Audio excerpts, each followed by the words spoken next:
देखो देख, रियासतों में राजनीतिक चेतना का संचार करना, to infuse political awareness in states.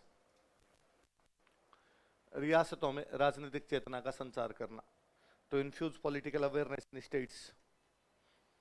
रियासतों में राजनीतिक चेतना का संचार करना, to infuse political awareness in states. फिर रियासतों में राजाओं का राज था, इनकी मांग थी कि जनता का राज आना चाहिए, जनता का राज आएगा तो कैसा शासन होगा? उत्तरदायी। लिख लो, रियासतों में उत्तरदायी शासन की स्थापना करना, to establish responsible government in states. रियासतों में उत्तरदायी शासन की स्थापना करना, to establish responsible government in states. रियासतों में उत्तरदायी शासन की स्थापना करना, to establish responsible government in states. और तीसरे वाले से साफ साफ पता चल रहा था कि ये चाहते क्या है, रियासतों में कांग्रेस के सदस्य बनाना। लिख लो, रियासतों में कांग्रेस के सदस्य बनाना, to make members of Congress in states, to make members of Congress in states. रियासतों में कांग्रेस के सदस्य बनाना। अधिवेशन लिखो, इनके अधिवेशन कहां कहां हुए? अधिवेशन समझते हो ना, मीटिंग्स कहां कहां हुई इनकी। सेशन, इंग्लिश में सेशन लिख लेना आप।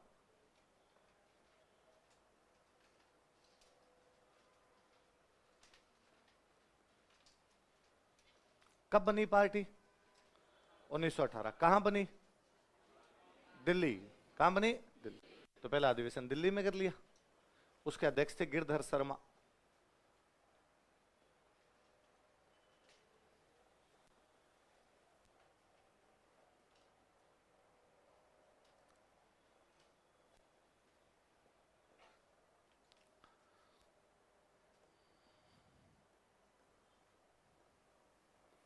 उन्नीस सौ 19 में दूसरा अधिवेशन क्या? अमृतसर। इसके अध्यक्ष कोई ज्यादा इंपॉर्टेंट नहीं, मत याद करना बोले।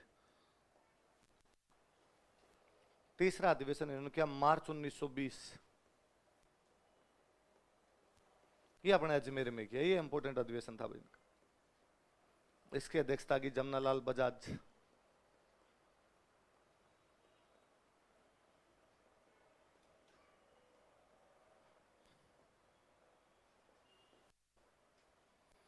चौथा अधिवेशन किया दिसंबर 1920, ये किया इन्होंने नागपुर। इसके अध्यक्ष थे गणेश नारायण सोमाणी।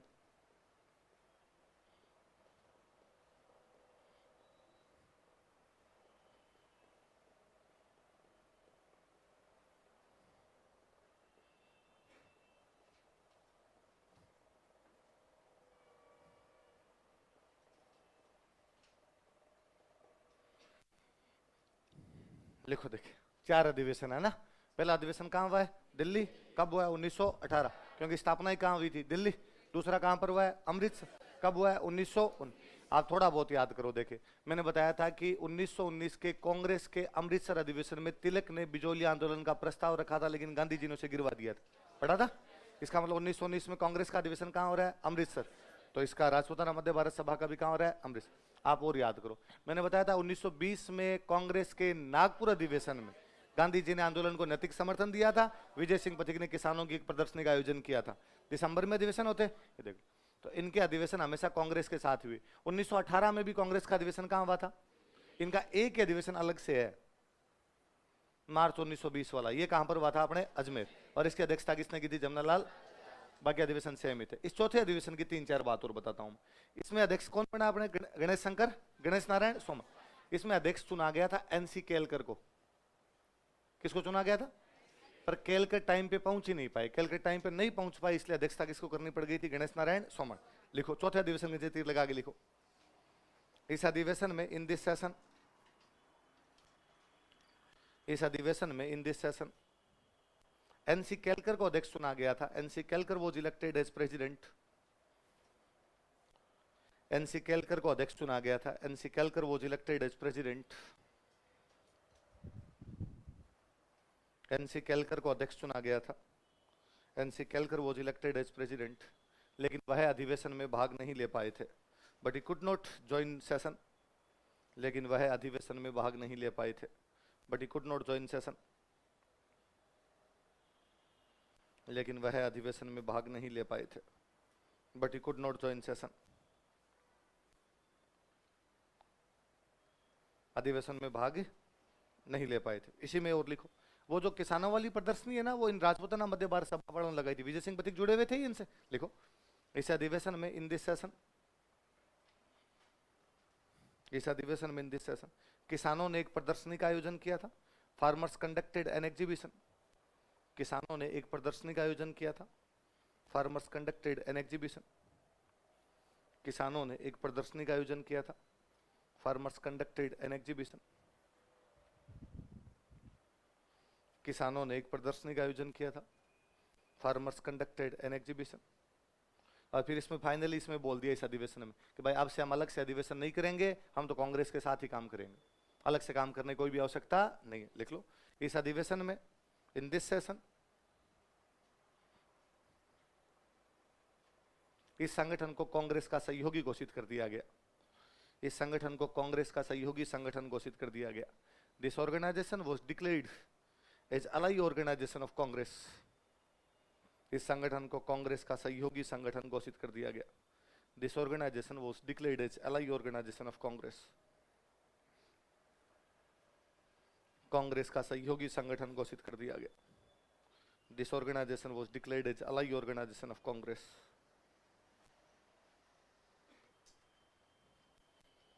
संगठन को कांग्रेस का क्या घोषित कर दिया गया? सहयोगी संगठन घोषित कर दिया गया। ठीक है, ये हो गया भाई राजपूताना मध्य भारत सभा। अगला लिखो, राजस्थान सेवा संघ।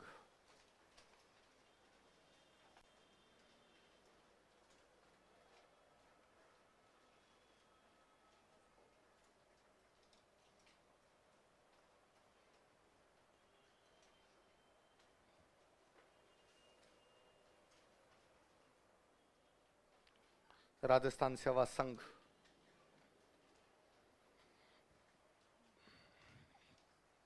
लिखो, स्थापना 1919, 1919। फाउंडेशन, इसके वो लगाना, स्टार लगाना भैया ना।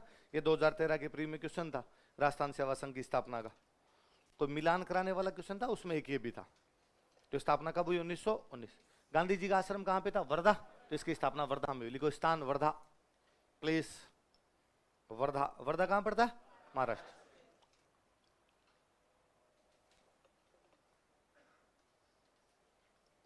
मुख्यालय इनका भी अजमेर, हेडक्वार्टर मुख्यालय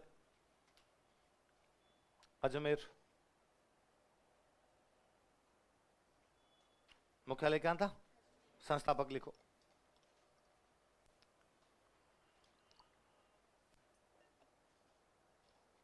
विजय सिंह पथिक। विजय सिंह पथिक। तो किसी टाइम में ना एक पेटेंट क्वेश्चन हुआ करता कि राजस्थान सेवा संघ की स्थापना किसने की। 4 ऑप्शन आते, विजय सिंह पथिक, जयनारायण व्यास, माणिक्यलाल वर्मा, गोकुल भाई भट्ट। अपने कर देते हुए विजय सिंह पथिक। टाबरों ने याद कर लिया विजय सिंह पथिक। फिर आरपीसी ने एक बार क्वेश्चन पूछा, इनमें से किस किसने राजस्थान सेवा संघ की स्थापना की? विजय सिंह पथिक, जयनारायण व्यास, विजय सिंह पथिक, माणिक्यलाल वर्मा, विजय सिंह पथिक, गोकुल भाई भट्ट, विजय सिंह पथिक, रामनारायण चौधरी। तो पता चला कैसे रामनारायण चौधरी भी साथ में थे। लिखो, रामनारायण चौधरी, रामनारायण चौधरी। तो अपने 2 नाम याद कर लिए भाई। राजस्थान सेवा संघ की स्थापना करने वाले 2 आदमी थे। कौन कौन थे? विजय सिंह पथिक और रामनारायण। फिर आरपीसी ने बार क्वेश्चन पूछा, इनमें से किस किसने राजस्थान सेवा संघ की स्थापना की? विजय सिंह पथिक, रामनारायण चौधरी, जयनारायण व्यास, विजय सिंह पथिक, रामनारायण चौधरी, माणिक्यलाल वर्मा, विजय सिंह पथिक, रामनारायण चौधरी, गोकुल भाई भट्ट, विजय सिंह पथिक, रामनारायण चौधरी, हरिभाई किंकर। तो पता चला हरिभाई किंकर। और लिखो, हरिभाई किंकर।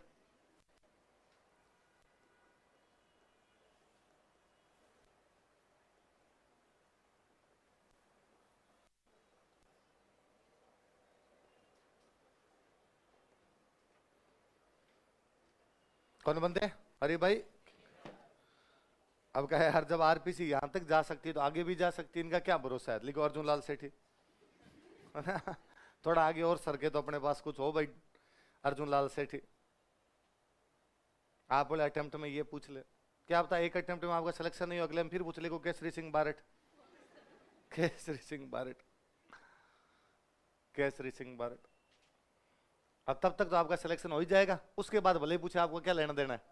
और तब तक भी नहीं, और फिर भी पूछता रहे फूटे आपके भाई, है ना, फिर कुछ ही नहीं किया जा सकता। लेकिन उद्देश्य उद्देश्य क्या था संगठन के? ऑब्जेक्टिव्स,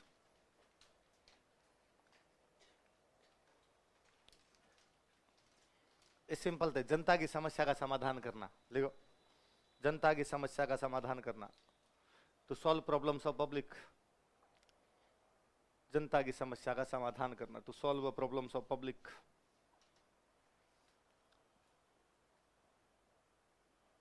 अगला लिख, राजा व जनता के बीच अच्छे संबंध स्थापित करना, to establish harmonious relations between king and public. राजा व जनता के बीच अच्छे संबंधों की स्थापना करना, to establish harmonious relations between king and public, या good relations between king and public.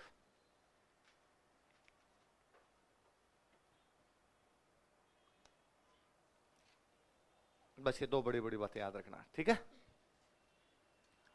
वास्तव में किया क्या इस संगठन? इस संगठन का सबसे मुख्य योगदान है राजस्थान में किसान आंदोलन। राजस्थान में किसान आंदोलन यदि किसी संगठन ने चलाए तो वो किसने चलाए थे? राजस्थान सेवा। नीचे लाइन चेंज कर लिखो, उद्देश्य हो गए नीचे अलग से लिखो। इस संगठन ने डिसऑर्गेनाइजेशन, इस संगठन ने डिसऑर्गेनाइजेशन राजस्थान में किसान आंदोलनों का नेतृत्व किया था, led peasant movements in Rajasthan. Rajasthan में किसान आंदोलनों का नेतृत्व किया था, led peasant movements in Rajasthan. Rajasthan में किसान आंदोलनों का नेतृत्व किया था, led peasant movements in Rajasthan. Rajasthan में किसान आंदोलनों का नेतृत्व किया था, पर बाद में नेता आपस में लड़ पड़े जी, लड़ पड़े तो 27-28 तक जाते जाते संगठन पूरा क्या हो गया था? बंद हो गया। देखो मैंने बताया भी था, 1927 में राजस्थान सेवा संघ के बंद होने के कारण विजय सिंह पथिक बिजोलिया छोड़ गए, बूंदीवाला किसान आंदोलन बंद हो गया था, बताया था। लिखो, 1927-28 ईस्वी में, इन 1927-28 एडी, 1927-28 ईस्वी में, इन 1927-28 एडी, नेताओं के आपसी मतभेदों के कारण, due to internal contradictions of leaders, नेताओं के आपसी मतभेदों के कारण, due to internal contradictions of leaders, नेताओं के आपसी मतभेदों के कारण, due to internal contradictions of leaders, यह संगठन बंद हो गया था। डिसऑर्गेनाइजेशन वाज क्लोज्ड, यह संगठन बंद हो गया था। डिसऑर्गेनाइजेशन वाज क्लोज्ड, ठीक है। अगला लिखो, राजपूताना हरिजन संघ।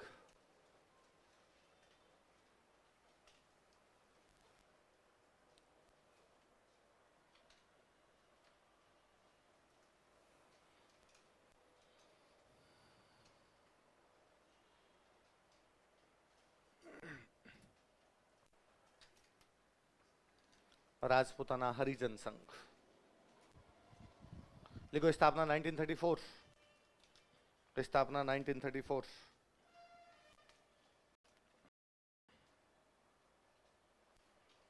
अध्यक्ष लिखो, संस्थापक लिखो, अध्यक्ष हरविलास शारदा, प्रेसिडेंट चेयरपर्सन हरविलास शारदा।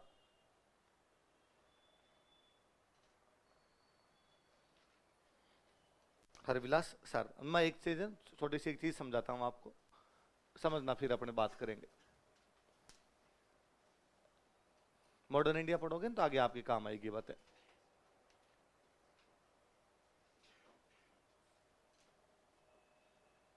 ऊपर मैंने देखो एक नाम लिखा, क्या लिखा बताओ? देखिए, पृथक निर्वाचन, इंग्लिश में कहते हैं सेपरेट इलेक्टोरेट। पृथक निर्वाचन का जो है सेपरेट इलेक्टोरेट। सिंपल भाषा में बताऊं तो पृथक का मतलब क्या होता है? अलग। निर्वाचन का मतलब चुनाव। चुनाव क्या होंगे? अलग। कैसे चुनाव अलग होंगे, क्या होंगे? अंग्रेजों ने 1892 के बाद अपने यहाँ छोटे मोटे चुनाव करवाने शुरू कर दिए थे। किसके बाद में? 1892 के बाद में थोड़े थोड़े चुनाव करवाने लगे था। सारे लोग तो भाग नहीं लेते, पर यूं कि पैसे वाले लोग तो भाग ले ही सकते हैं, तो पैसे वाले लोग तो भाग ले लिया करते। तो अपनी डिमांड बढ़ती गई, अपन ने कहा भाई और भाग लो, और लोगों को भी मौका दो, और लोगों को मौका दो। तो अंग्रेज 1909 के अंदर एक प्लान लेके, कब लेके? थोड़ा लोगों का दायरा बढ़ाया। पहले मान लो कहा था इधर इधर वाले वोट दे दो, अब कहा नहीं भाई ये वाले भी दे सकते हैं, इधर वाले भी वोट दे सकते हैं। पर इसमें एक नया पॉइंट जोड़ा कि कुछ सीटें मुसलमानों के लिए रिजर्व रखेंगे। किसके लिए रिजर्व होगी? कुछ सीटें ऐसी होगी जो मुसलमानों के लिए रिजर्व होगी, और वे सीटें जो मुसलमानों के लिए रिजर्व होगी वहां से मुसलमान ही चुनाव लड़ेंगे, मुसलमान ही वोट देंगे। मुसलमान ही चुनाव लड़ेंगे, मुसलमान ही वोट देंगे, मतलब मुसलमानों का चुनाव अलग से होगा, इसलिए नाम क्या? समझ में? सिंपल सी बात। जिन सीटों से मुसलमान खड़े होंगे वहां पर वोट भी कौन देंगे, इसलिए क्या बोलते हैं इसको? ऐसा मुसलमानों कब कहा गया? 1909। अब आया 1919, अंग्रेजों ने थोड़ा इसको वाइड किया, आगे थोड़ा बढ़ाया, और इस बार कहा कि मुसलमानों वाले तो पड़े ही हैं, इस बार सिखों और ईसाइयों को भी मौका है। जहां से सिख चुनाव लड़ेंगे वहां से सिख ही वोट देंगे, जहां से ईसाई चुनाव लड़ेंगे वहां से ईसाई वोट देंगे। ईसाई टर्म यूज में नहीं ली थी, एक टर्म यूज में ली थी एंग्लो इंडियन। क्या टर्म यूज में ली गई? वे अंग्रेज जो इंडिया में बस गए तो ईसाई तो थे, जहां यहां शादी ब्याह करके बस गए तो ईसाई थे। तो 9 में तो मुसलमानों को कह दिया तुम ही वोट दो और तुम ही चुनाव लड़ो। 19 में सिखों को कह दिया तुम ही वोट दो और तुम ही चुनाव लड़ो। 19 में ईसाइयों को कह दिया तुम ही वोट दो और तुम ही चुनाव लड़ो। मतलब तुम्हारे चुनाव क्या होंगे? अलग। 4 धर्म है भारत में बड़े, हिंदू, मुस्लिम, सिख, ईसाई। मुसलमान अलग, सिख अलग, ईसाई अलग। अब कौन सा धर्म बचा? 1932 में अंग्रेजों ने एक घोषणा और की, कहा हिंदुओं में जो दलित है वो जहां से चुनाव लड़ेंगे वहां पर वही वोट देंगे। दलित चुनाव लड़ेंगे, दलित क्या देंगे? वोट। ऐसा कब किया गया? तो 1932 में अंग्रेजों ने जब दलितों के लिए इसको लागू किया तो गांधी जी भूख हड़ताल पर बैठ गए। गांधी जी पूना जेल में थे। कहां पर थे?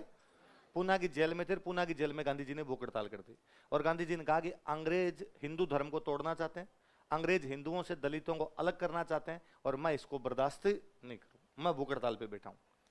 गांधी जी भूख हड़ताल पे बैठे तो अब किसके खिलाफ बैठे? अंग्रेजों के। तो भूख हड़ताल कौन तोड़वाए? अंग्रेज। पर अंग्रेजों ने कहा भाई हम तो भूख हड़ताल नहीं तोड़वाएंगे। क्यों नहीं तोड़वाओगे भाई? तुमने गलत कानून बनाया तो तुम गांधी जी को समझाओ अब जाके। उनका नहीं, हमने नहीं बनाया गलत कानून। 3 गोलमेज सम्मेलन हुए 1930, 1931, 1932, तीनों में भाग लिया डॉक्टर BR अम्बेडकर। किसने भाग लिया? और उन्होंने मांग की थी कि दलित जहां से वोट देंगे वहां से दलित ही चुनाव लड़ेंगे। दलितों के लिए सेपरेट इलेक्टोरेट की मांग करने वाले कौन है? अम्बेडकर सर है। अब यदि नहीं दें तो अम्बेडकर सर नाराज, दे दें तो गांधी जी नाराज। आपस का लफड़ा है, भिड़ो आपस में, एक दूसरे के लड़ो भले जागे, हमारा तुमसे कोई भी लेना देना। गांधी जी ने 6 दिन भूख हड़ताल की। 20 सितंबर को बैठे, 26 सितंबर तक भूख हड़ताल थी। पर तीसरे चौथे दिन जाके गांधी जी की हालत खराब होने लग गई। कांग्रेस वालों को लगा कि यदि बापू मर गया तो अपनी दुकानदारी बंद हो जाएगी। तो कांग्रेस वाले भागे अम्बेडकर सर के पास गए और जाकर सर अम्बेडकर आप प्लीज चलो गांधी जी को जूस पिलाओ। उनका किस बात का पिलाऊं? पहली बार अंग्रेज हमें कोई चीज दे रहे हैं, उसमें गांधी जी के बड़ी चिरमिराट हो रही। गांधी जी को अपनी भूख हड़ताल तोड़े, हमने सही बात मांगी, हमने गलत क्या मांगा है? और अंग्रेज यदि हमें कुछ दे तो उसमें गांधी जी किस बात के नाराज है? किस बात की भूख हड़ताल है? अरे कि यार बाद में देखेंगे, बार जूस तो पिलाओ, गांधी जी से बात तो करो। तो गांधी जी और अम्बेडकर के बीच में एक समझौता होता है, इसका नाम है पूना समझौता। क्या नाम है? पूना पैक्ट या पूना समझौता कहते हैं अपने। किस किस के बीच में? अच्छा, अंग्रेजों ने यह कहा था कि 71 सीटें ऐसी होगी पूरे भारत में। कितनी सीटें होगी? जहां से दलित ही चुनाव लड़ेंगे, दलित ही क्या देंगे? वोट देंगे। गांधी जी ने अम्बेडकर को इस बात के लिए राजी कर लिया कि आप ये मत मांगो, आप अंग्रेजों को यह कहो कि हमें पृथक निर्वाचन मत दो, हमें सामान्य आरक्षण दे दो। क्या दे दो? सामान्य। सामान्य आरक्षण का मतलब है चुनाव तो दलित लड़ेंगे, वोट सारे देंगे। चुनाव तो दलित लड़ेंगे लेकिन वोट सारे दें। और गांधी जी ने कहा मैं कांग्रेस की तरफ से मांग करूंगा कि तुम्हारी संख्या बढ़ा के 147 करवा दे। संख्या बढ़ा कितनी करवा दे? अभी तो जहां से दलित चुनाव लड़ेंगे दलित ही वोट देंगे, वो सीटें कितनी है? मैं अंग्रेजों से यह मांग करूंगा कि दलित ही चुनाव लड़ेंगे लेकिन वोट सारे देंगे। सीट कितनी होनी चाहिए? तो दलितों की सीटें बढ़ गई और समाज के अंदर फूट भी पड़ेगी नहीं, अपने बच जाएंगे। इसलिए गांधी जी और अम्बेडकर के बीच में एक समझौता होता है, उस समझौते का नाम क्या है? पूना।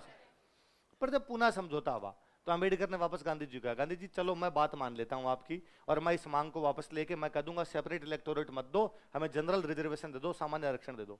पर गांधी जी आत्मा पे हाथ रख के बताओ, पूरी जिंदगी में दलितों के लिए कुछ किया है क्या? गांधी ने कहा यार को थोड़ा बहुत ही किया और ढंग का तो कुछ ही नहीं किया। आत्मा पे हाथ रख के बताओ, सच्ची सच्ची बताओ, क्या हिंदू धर्म में दलितों की स्थिति अच्छी है? गांधी ने करने शर्म नहीं आती आप लोगों को कि आपके समाज का एक तबका, आपके समाज का एक टुकड़ा दीनहीन अवस्था में रहता है, आप उसको साथ नहीं बिठाते, बराबरी का बर्ताव नहीं कर पाते। किस मुंह से अपना चेहरा कांच में देख लेते हो आप लोग? थोड़ा बहुत भी अंदर गिल्ट फील नहीं होता आपके?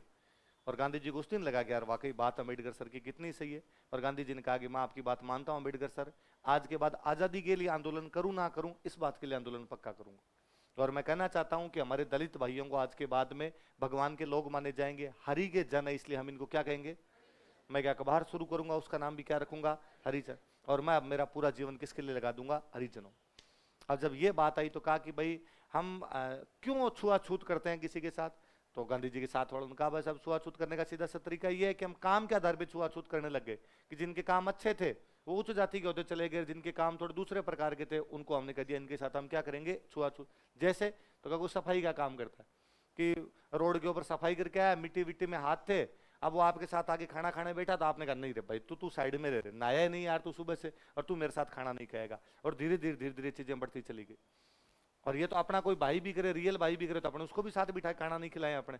तो गांधी जी ने कहा पर यार इस चीज में तो बात दूसरी है ना, सफाई करने वाले का काम गंदा थोड़ी है, सफाई करने वाला काम तो अच्छा है, वो तो गंदगी को साफ कर रहा है, तो उस आदमी का दर्जा तो और ऊंचा होना चाहिए। और यदि सफाई करने से किसी को ऊंचा नीचा समझते हो तो आज से मैं एक ऑर्डर जारी करता हूँ, वर्धा आश्रम में जितने भी टॉयलेट है इनकी सफाई हम खुद सदस्य करेंगे। अपना अपना टॉयलेट अपने अपने सदस्य साफ करो, अलग अलग ड्यूटी लगाई जाएगी। सबने कहा भाई गांधी जी कह रहे हैं तो ठीक है। एक सेठ रहा करते थे घनश्याम दास बिड़ला, क्या नाम था, बिड़ला जी ने कहा कि बापू चंदा 1 लाख और ले लो, टॉयलेट आज साफ किए जाए, कल साफ किए। गांधी जी ने कहा कोई बात नहीं, यदि घनश्याम दास बिड़ला अपना टॉयलेट साफ नहीं करना चाहते कोई दिक्कत नहीं, हमें जबरदस्ती नहीं करनी। मन से कोई बात को मानता है तब तो ठीक है, मन से नहीं मानता तो ठीक है नहीं। हम सत्याग्रह कर रहे हैं, न्याय के लिए प्रयास कर रहे हैं, और न्याय के लिए प्रयास का तरीका हमारा अहिंसा है, जबरदस्ती नहीं। घनश्याम दास बिड़ला का टॉयलेट भाई घनश्याम दास बिड़ला साफ नहीं करेंगे। अगले दिन घनश्याम दास बिड़ला का टॉयलेट गांधी जी ने साफ किया। ये बात बिड़ला जी को पता चली कि यार मेरा टॉयलेट किसने साफ किया है, गांधी जी ने। बिड़ला जी को बड़ा गिल्ट फील हुआ। उसके अगले दिन पूरे आश्रम के टॉयलेट बिड़ला जी ने साफ किए। यह हृदय परिवर्तन है। क्या है, हृदय परिवर्तन है कि आप अपने दुश्मन के हृदय को जीत लेते हो। तो फिर गांधी जी ने कहा अब हम एक बनाएंगे अखिल भारतीय हरिजन संघ। क्या बनाएंगे, पूरे भारत में हरिजनों का उद्धार करने के लिए क्या बनाया जाएगा, अखिल भारतीय हरिजन संघ। और इसके अध्यक्ष होंगे घनश्याम दास बिड़ला। कौन होंगे अध्यक्ष इसके, अब अखिल भारतीय बनेगा तो अलग अलग जिम्मेदारी मिलेगी, पंजाब में आप हो, राजस्थान में आप हो, मध्य प्रदेश में आप हो। राजस्थान में जिस आदमी को जिम्मेदारी दी गई वो है हरिविलास शारदा। पहले बढ़ गई बात। तो संगठन पूरा तो क्या था, अखिल भारतीय हरिजन संघ। उसके अध्यक्ष तो कौन थे, घनश्याम दास बिड़ला। राजस्थान वाली ब्रांच क्या कहलाई, हरिजन संघ। और इसके अध्यक्ष कौन थे, पहले बढ़ गई ना, ऊपर नीचे बात आपको समझ में आ गई सारी। चलो ठीक, अगला लिखो, इसके बाद में लिखो आप खांडलाई आश्रम।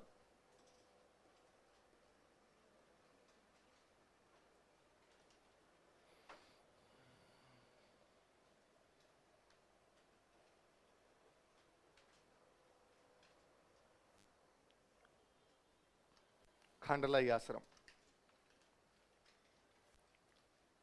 स्थापना 1934, 1934।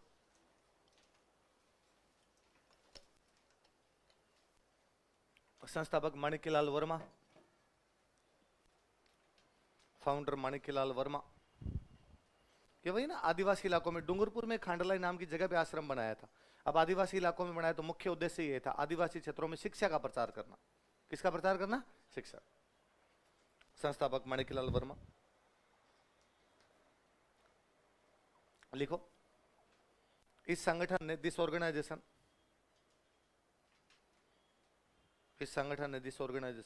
आदिवासी क्षेत्रों में शिक्षा का कार्य किया था। Worked for education in tribal areas, आदिवासी क्षेत्रों में शिक्षा का कार्य किया था।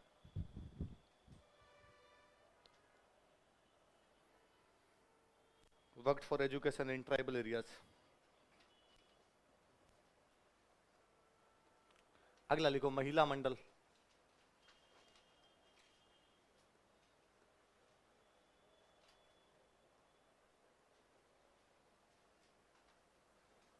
स्थापना लिखो 1935, 1935। दयाशंकर श्रोत्रिय, उदयपुर में स्थापना की थी इसकी।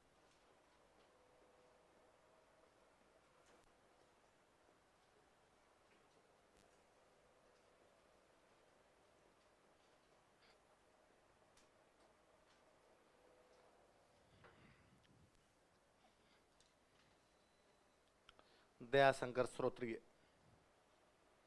किसने स्थापना की, दयाशंकर श्रोत्रिय। अभी आरपीसी के चेयरमैन कौन है, संजय कुमार श्रोत्रिय। तो याद रख लेना कि आप तो रिश्तेदार हो, सवाल पूछ ले उठा के। चलो अगला लिखो, इसके बाद वागड़ सेवा मंदिर।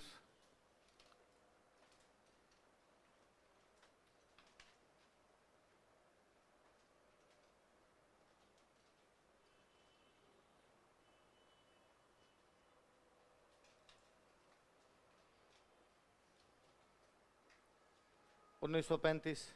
वागड़ के गांधी कौन थे? भोगीलाल पंड्या। तो एक तो वही है, एक बंदे और थे साथ में, गौरी शंकर उपाध्याय।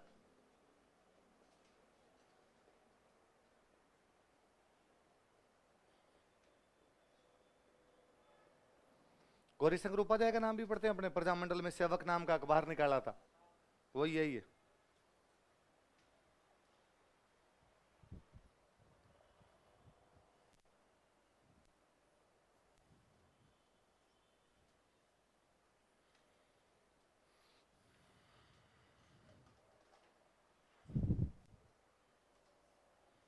उतार लिया? कौन सा संगठन है, नाम बताओ देखिए। वागड़ सेवा मंदिर कब बनाया गया? 1935। किस किस के द्वारा? गौरी शंकर उपाध्याय। अगला लिखो, वागड़ सेवा संघ।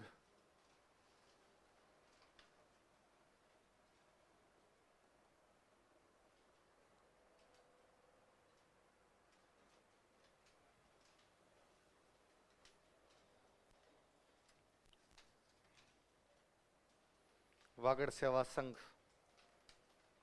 ये भी ये लिखो 1938, 1938।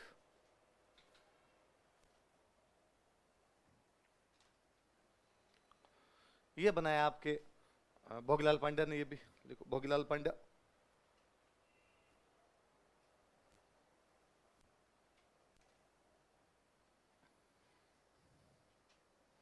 और इस संगठन ने भारत छोड़ो आंदोलन में भाग लिया था, लिख लो।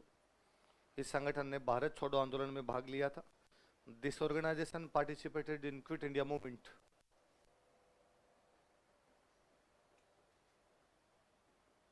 इस संगठन ने भारत छोड़ो आंदोलन में भाग लिया था। This organisation participated in Quit India movement.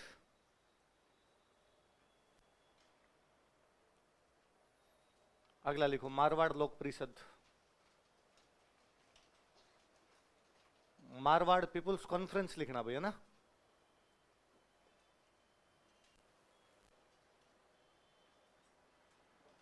Marwar people's conference, Marwar लोक परिषद।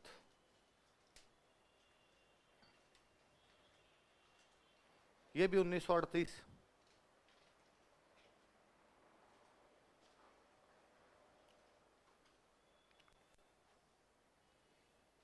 जय नारायण व्यास की प्रेरणा से स्थापित हुआ था, लिखो।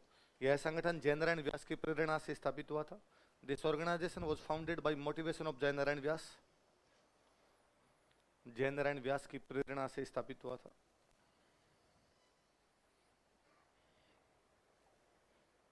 This organisation was founded by motivation of Jai Narayan व्यास। जय नारायण व्यास की प्रेरणा से स्थापित हुआ था। किसकी प्रेरणा से स्थापित हुआ था? जय नारायण व्यास की प्रेरणा से स्थापित हुआ। कौन सा संगठन? अध्यक्ष लिखो, रणछोड़ दास गट्टाणी।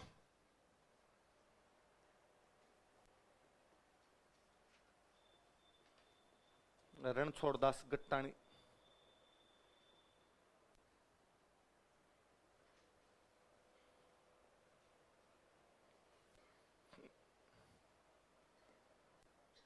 कौन है संस्थापक ने इसके?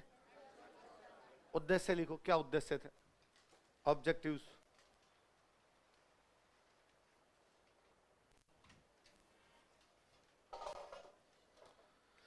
ये तो उत्तरदायी शासन स्थापित करना, पर उत्तरदायी शासन किसके नेतृत्व में? राजा के नेतृत्व में। किसके नेतृत्व में? इसका मतलब है राजा अपनी सीट पे बैठा रहेगा, लेकिन राजा अब राजा नहीं होगा, प्रधानमंत्री होगा। राजा क्या होगा? और बाकी उसके जनता के अंदर से क्या बनाए जाएंगे? मंत्री। मतलब राजा भी जनता के प्रति क्या हो जाएगा बाद में? उत्तरदायी। तो ऐसा शासन क्या हो जाएगा? उत्तरदायी। पर किसके नेतृत्व में उत्तरदायी? लिख लो, महाराजा के नेतृत्व में, अंडर लीडरशिप ऑफ महाराजा। महाराजा के नेतृत्व में, अंडर लीडरशिप ऑफ महाराजा, उत्तरदायी शासन की स्थापना की जानी चाहिए। Responsible government should be established. उत्तरदायी शासन की स्थापना की जानी चाहिए। Responsible government should be established. उत्तरदायी शासन की स्थापना की जानी चाहिए। Responsible government should be established. एक वे कर जो ज्यादा लग रहे हैं उन करों को क्या किया जाना चाहिए? समाप्त। लिखो, गैर जरूरी करों को समाप्त किया जाना चाहिए। Unnecessary taxes should be removed. गैर जरूरी करों को समाप्त किया जाना चाहिए। unnecessary taxes should be removed, should be abolished, गैर जरूरी करों को समाप्त किया जाना चाहिए। इसका मतलब किसानों टाइप की बात कर रहा है। तो मारवाड़ के जो किसान आंदोलन थे उनका नेतृत्व यदि किसी ने किया था तो वो कौन से संगठन ने किया था? मारवाड़। उद्देश्य दो हो गए, नीचे लाइन चेंज करके लिखो। इस संगठन ने, दिस ऑर्गेनाइजेशन,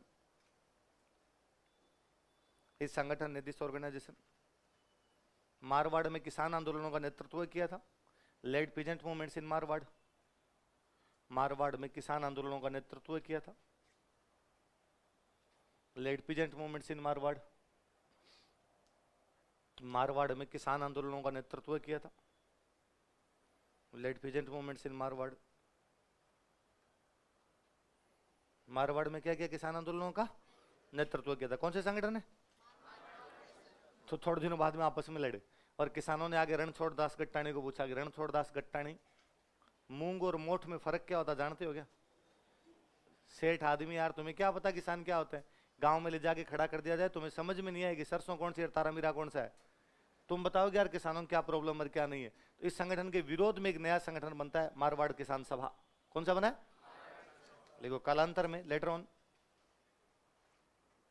कालांतर में, लेटर ऑन, इस संगठन के विरोध में, in opposition of this organisation, इस संगठन के विरोध में, in opposition of this organisation, इस संगठन के विरोध में मारवाड़ किसान सभा का गठन किया गया। मारवाड़ किसान सभा वॉज फाउंडेड, मारवाड़ किसान सभा का गठन किया गया।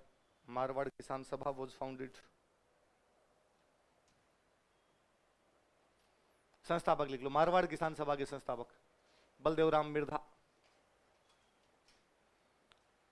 उस समय जोधपुर के डीजीपी हुआ करते थे बलदेवराम मिर्धा, राजा के राज में डीजीपी थे उनके राजा के। तो बलदेवराम मिर्धा संस्थापक। जो अपने पॉलिटिकल मिर्धा फैमिली है वो बाद में यही ब्रांच है, सेम ही ब्रांच है बलदेवराम मिर्धा। और पहले अध्यक्ष बनाए गए थे मंगल सिंह कच्छावा। इनके स्टार लगाना, ये सवाल पूछा हुआ है, मारवाड़ किसान सभा का पहला अध्यक्ष कौन था? मंगल सिंह कच्छावा। संस्थापक लिख लो बलदेवराम मिर्धा और फर्स्ट प्रेसिडेंट लिख लो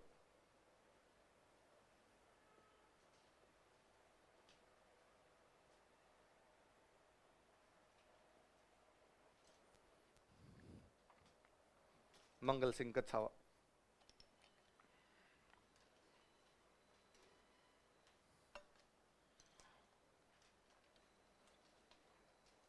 संस्थापक कौन है? बलदेवराम मिर्धा। प्रथम अध्यक्ष कौन है? मंगल सिंह कच्छा। अगला संगठन लिख लो, वनवासी सेवा संघ।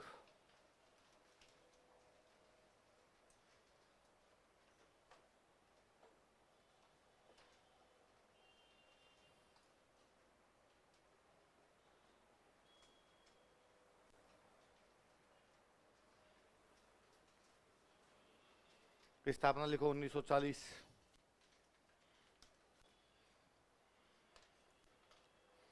वनवासी सेवा संघ कब हुई स्थापना? 1900। संस्थापक लिखो भोगीलाल पांड्या। संस्थापक भोगीलाल पांड्या। एक बंदे का नाम अपने बहुत पहले पढ़ा था, भूरेलाल बया, याद है? जिनको सरड़ा किले में नजरबंद किया गया था, जिसे मारवाड़ का काला पानी कहा जाता, पढ़ा था? वही भाई भूरेलाल बया। और एक बंदे का नाम लिख लो मान सिंह। 3 बंदे थे, भोगीलाल पांड्या, भूरेलाल बया और मान सिंह।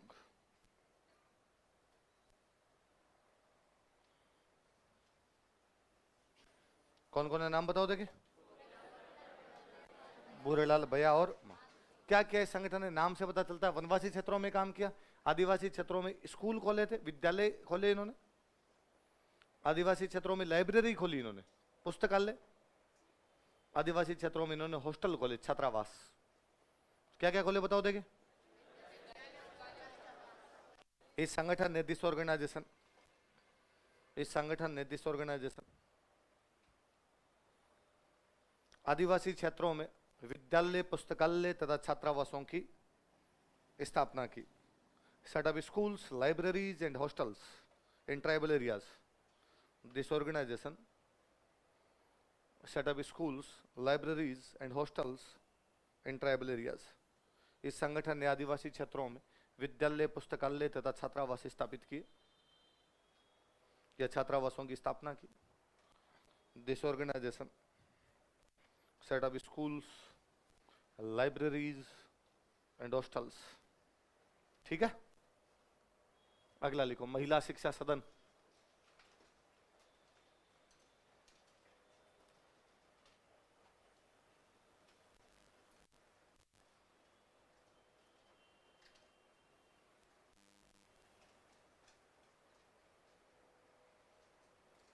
महिला शिक्षा सदन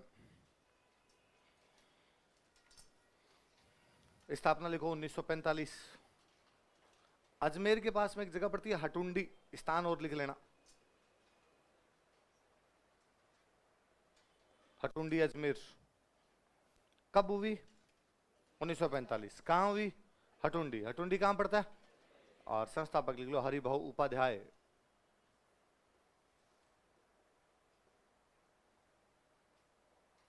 हरिभाऊ उपाध्याय।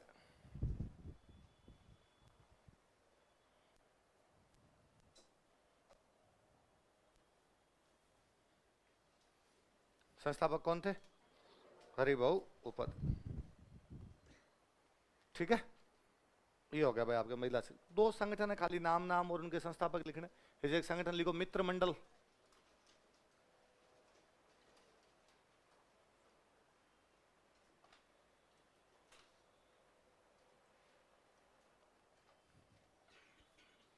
मित्र मंडल। संस्थापक लिखो साधु सीताराम दास। बिजोलिया वाले थे, बस वही साधु सीताराम दास। बस खाली नाम नाम लिख लो, कब क्या अभी को ज्यादा जानकारियां है नहीं अपने पास। साधु सीताराम दास।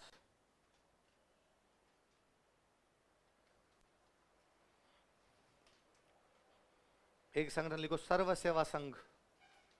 ये जयपुर का संगठन था आपने एक।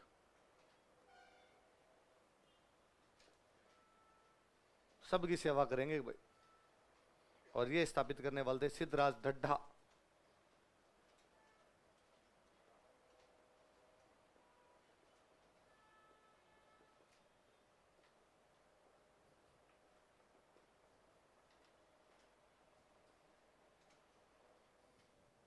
सिद्धराज ढड्ढा।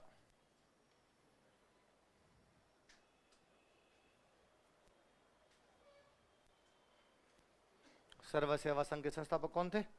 सिद्धराज। ये भाई आपके संगठन हो गए। ये अपनी मॉडर्न राजस्थान वाला पोर्शन कंप्लीट है ना।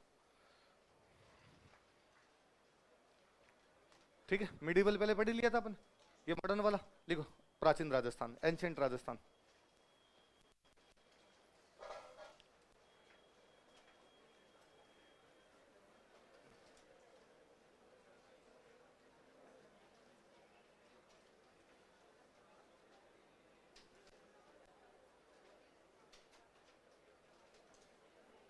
हाँ। समाचार पत्र का सब दे देंगे, तुम पढ़ो। जितना हम पढ़ा रहा हूं वो पढ़ो तुम। लिखो आगे प्राचीन राजस्थान।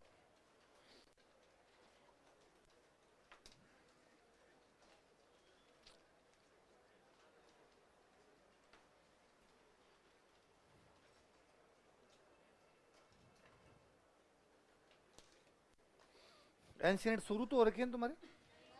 शुरू ही नहीं हुई? तुम कह रहे थे ना बुद्ध महावीर तक हो गई। हाँ, शुरू तो ही गई तो इसका मतलब, या शुरू और कहीं से होती है? क्या बता। मैंने कहा शुरू तो हो गई ना, बुद्ध महावीर तक होगी कहाँ।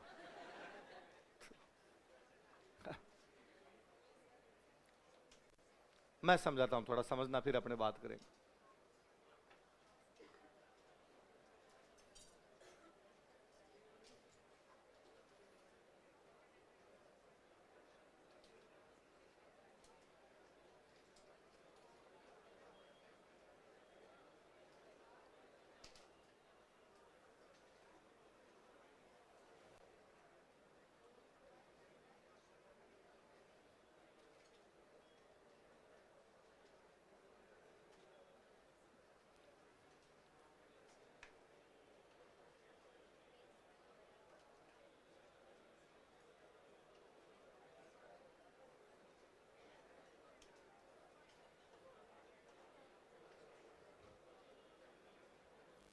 अरे बातें नहीं करनी, तभी तुम्हारे कुछ पल्ले नहीं पड़ती चीजें।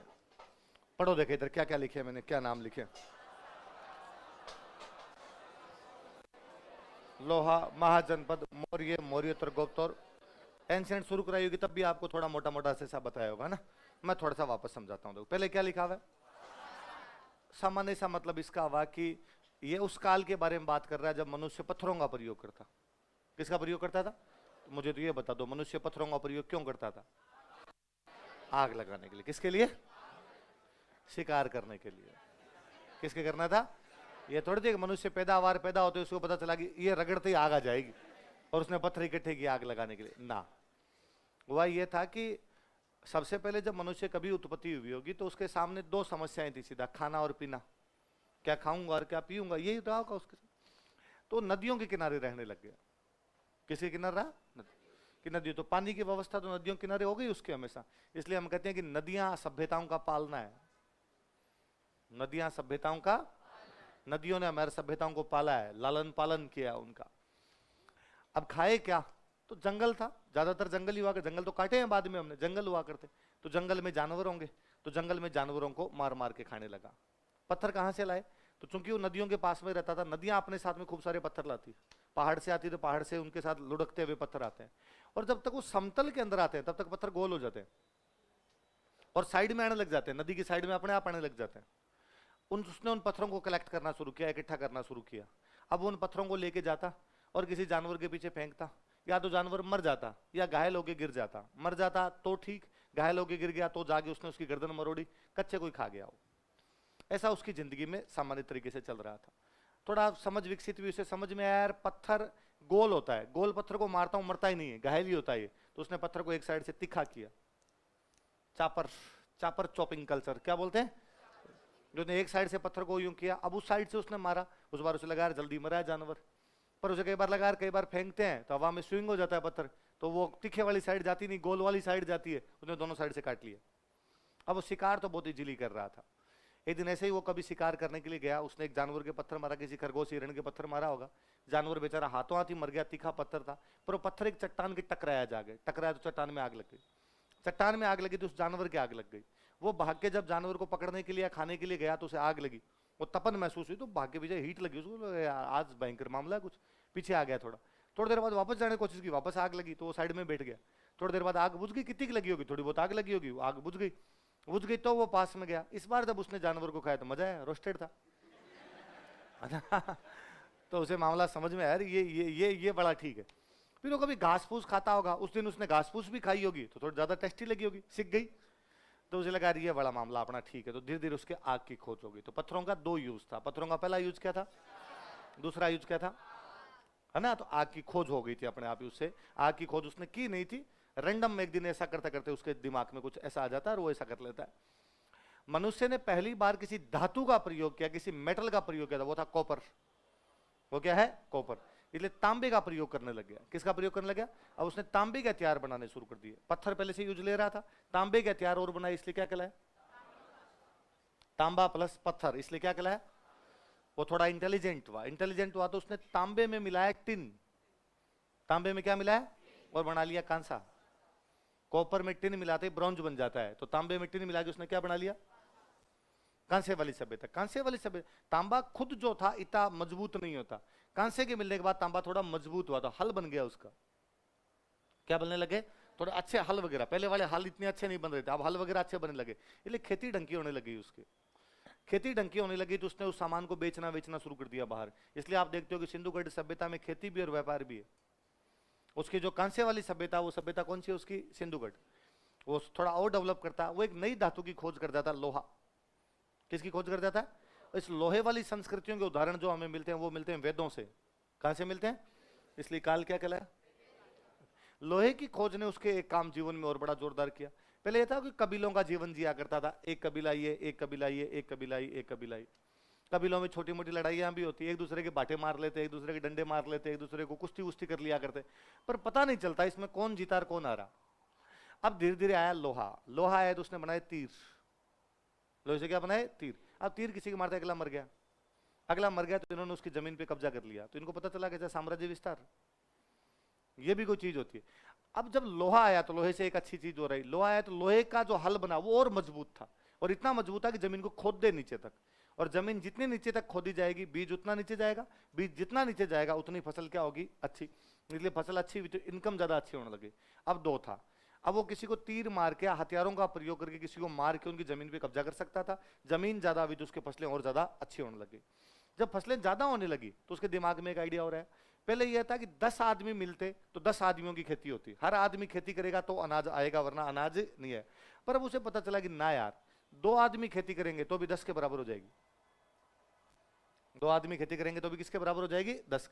तो मान लो 100 लोगों का कबीला था, तो कहा 20 खेती कर लो, बाकी 80 का बाकी काम करो। तू मटके बना, तू ईंट बना, तू कोई रंगाई छपाई का काम कर, तू कोई कपड़े का काम कर, धीरे धीरे और काम है, अलग अलग लोगों को काम बांटे ताकि इनकम के सोर्स और बढ़े। फिर का अब जब रुपए बढ़ेंगे ना आपके पास, रुपए जब ज्यादा आने लगेंगे तो लूटपाट भी होगी, लड़ाइयां भी होगी, इनकम बढ़ेगी, लड़ाइयां होगी। तो 20 आदमियों की ड्यूटी लगाएगी, तुम लड़ाई रोको। 20 मुस्टंडे बिठाए कि तुम्हारा कोई काम नहीं है, सुबह शाम बस बाहर जाके बैठ जाओ अपने, तो कोई लड़ाई करने वाले उनको कूटो और आसपास की जमीन पे करो कब्जे। तो उन 20 ने कहा हमें खाना कौन देगा, कहा तुम्हें खाना हम देंगे, चिंता मत करो। क्या चाहिए तुम्हें, अनाज चाहिए साहब, अनाज भेजेंगे तुम्हें, हम बाकी कमा रहे हैं, तुम्हें भेजते रहेंगे, तुम खाली बैठे बैठे हमारी रक्षा करते रहो। वो 20 तीर वीर लेके हमेशा बैठे रहते, उनकी रक्षा करते रहते। उनको 20 को बैठे बैठे खाना आने लग गया। वो 20 आगे जाके आगे वाले कबीले पे और कब्जा कर गए, तो उनकी शक्तियां थोड़ी और बढ़ गई, उनकी इनकम और बढ़ने लग गई, तो उनको खाना पीना और ज्यादा अच्छा मिलने लग गया। धीरे धीरे उन 20 में से एक आदमी ने कहा मैं राजा हूं, मैं क्या हूं, राजा हूं, और ये जो तुम ला के देते हो ना मुझे, ये टैक्स है, ये जो तुम मुझे टाइम टू टाइम पहुंचाते हो ये क्या है, और अब से मैं जो ऑर्डर दूंगा वैसे वैसे करना पड़ेगा। एक सिस्टम आया, तब तक सिस्टम नहीं था। तो जब राजा बनने लगा तो लोगों ने कहा ठीक है कोई बात नहीं। अब वो मरा तो अब अगला राजा किसको बनाया जाए, दूसरा मुस्टंडा आया कोई, उसने कहा इस बार राजा मैं हूं, इस बार वो राजा बन गया। तीसरी बार को तीसरा मुस्टंडा आया, वो राजा बना। चौथी बार ऐसा हुआ कि पिछली बार जो राजा था उसका बेटा ही मुस्टंडा था, उसने कहा राजा मैं बनूंगा, तो राजा वो बना। सिस्टम वंशानुगत हो गया। सिस्टम कैसा हो गया, वंशानुगत हो गया। वंशानुगत जो सिस्टम हुए तो फिर ये लालसा और ज्यादा होगी, और जमीन पे कब्जे करेंगे, अपने परिवार का और नाम होगा, तो राज्य बड़े होने लगे। ये लोग राज्य को बोला करते जन, राज्य को क्या बोलते, जन। जब बड़े हुए तो बने जनपद, क्या बने, और जनपद जब बड़े हुए तो क्या बन गए, क्या बन गए। तो भारत में 16 बड़े महाजनपद बने। कितने महाजनपद बने, 16 बड़े महाजन, बड़े बड़े राज्य बने, महाजनपद बन गए 16। इन 16 बड़े महाजनपदों में एक महाजनपद इतना शक्तिशाली हुआ कि बाकी सबको खा गया, मगध। कौन सा था, मगध कहते हैं आज के बिहार को। मगध किसको कहते हैं, आज के बिहार वाला जो महाजनपद था वो सबसे शक्तिशाली हुआ, सबको खा गया। अच्छा वो इतना शक्तिशाली क्यों हो गया, क्योंकि उनके पास झारखंड था, और झारखंड के अंदर था लोहा। जिनके पास ज्यादा लोहा होगा उनके पास उतने ज्यादा हथियार होंगे, जितने अच्छे हथियार होंगे उतने साम्राज्य का क्या होगा, विस्तार। बिहार के अंदर से 2 नदियां निकल रही थी, गंगा और सोन। कौन कौन सी नदियों के जितना किनारे हो गए उतनी फसलें आपकी क्या होगी, अच्छा। बिहार के पास में था उड़ीसा, बिहार के पास में क्या था, कलिंग बोलते उड़ीसा को, क्या बोलते उड़ीसा को। और कलिंग में खूब सारे थे हाथी, कलिंग में क्या थे, घोड़े अपने थे नहीं, अपनी जो लड़ाइयां थी वो सारी किस पर निर्भर करती थी, हाथियों पर निर्भर करती थी। इसलिए उनको हाथी मिल गए, लड़ाइयां इजी हो गई, हथियार मिल गए, लड़ाइयां इजी हो गई, जमीन ज्यादा थी, खेती ज्यादा होने लगी, इसलिए मगध सबसे शक्तिशाली हुआ और बाकी सबको खा गया। मगध के अंदर बाद में एक राजा बन जाता चंद्रगुप्त, चंद्रगुप्त मौर्य। उसके बाद उसका बेटा, पोता, पड़पोता, सड़पोता, लड़पोता, लगातार एक ही वंश के लोग आए, इसलिए हम क्या कहते हैं, क्या कहते हैं, मौर्य।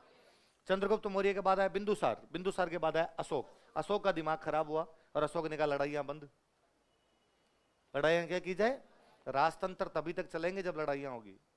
जब राजा लड़ाई करना बंद कर देगा तो दूसरा कोई ना कोई कब्जा करेगा। ये सब बकवास है कि शांति की नीति से ये किया जा सकता है। इतनी शांति की नीति अच्छी लगती है तो कश्मीर से फौज हटा के देख लो, शाम से पहले पहले पाकिस्तान पटियाला में आगे नाश्ता नहीं करे तो शांति की नीति जैसा कुछ ही नहीं होता। आपको लड़ाइयां करनी पड़ेगी, लड़ाइयां इसलिए जरूरी है कि बाकी लोग शांति से रहें।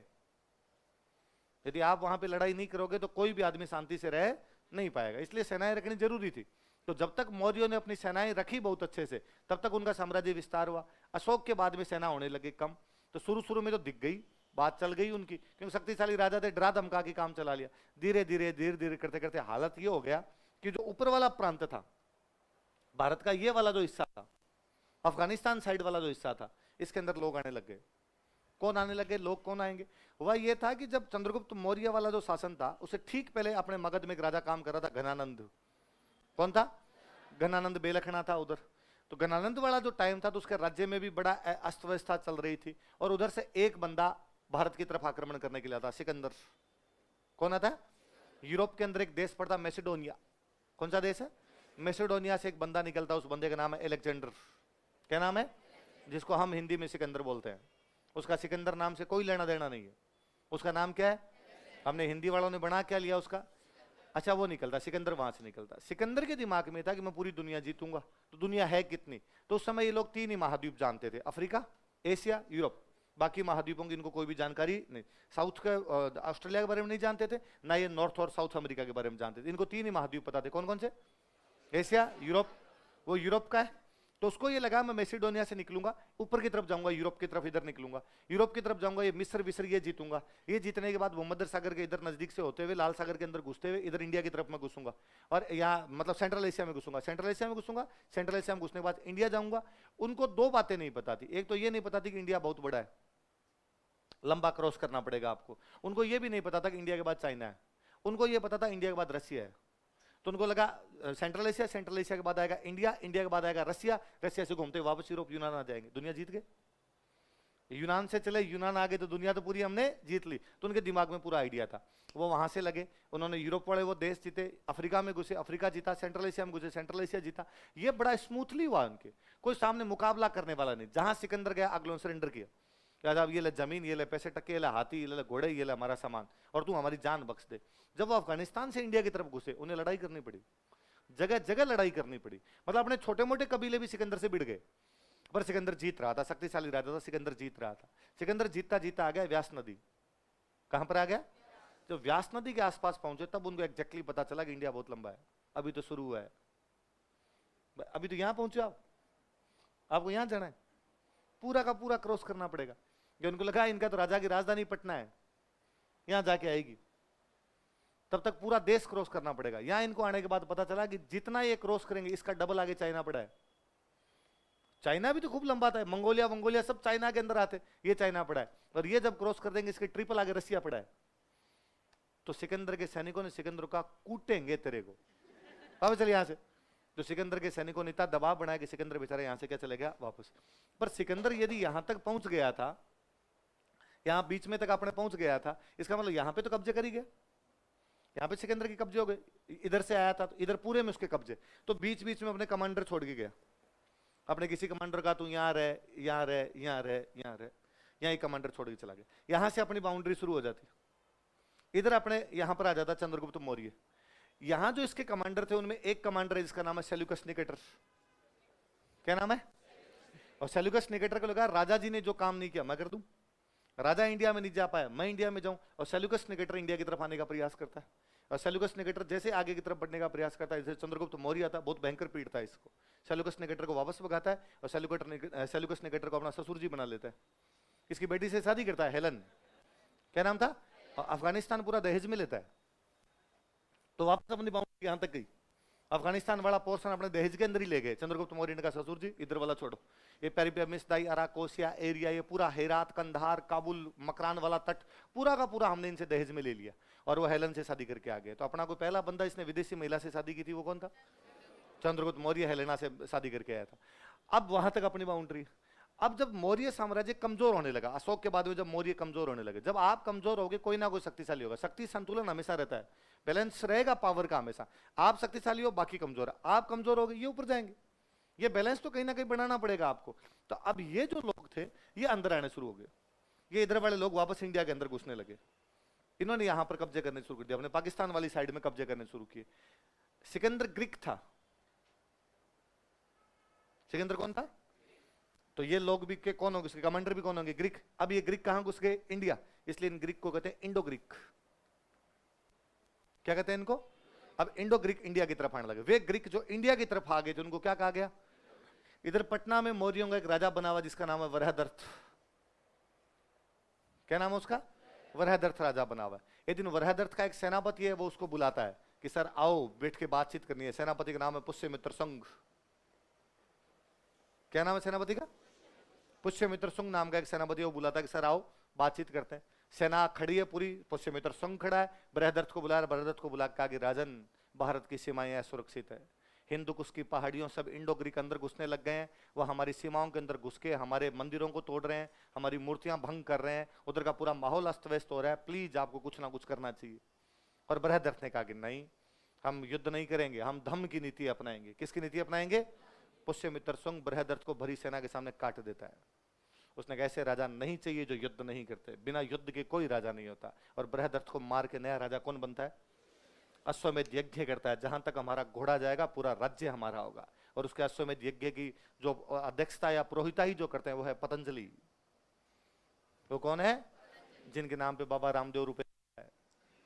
वो जो ऋषि पतंजलि थे वो किसके पुरोहित थे?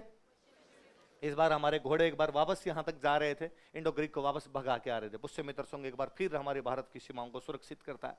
लेकिन वो भारत की सीमाएं सुरक्षित अब यहां तक ही भी, आगे वाला जो अफगानिस्तान वाला इलाका था इसके अंदर लोग घुसने लग गए थे, पाकिस्तान वाले इलाके में इसमें लोग घुसने लग गए थे। ये हमारा वो काल है जब हमारा जो ऊपर वाला इलाका था, पाकिस्तान अफगानिस्तान वाला इलाका था, इसमें इंडो ग्रीक तो आए, वो आए, दो लोग और आ गए, शक और कुषाण।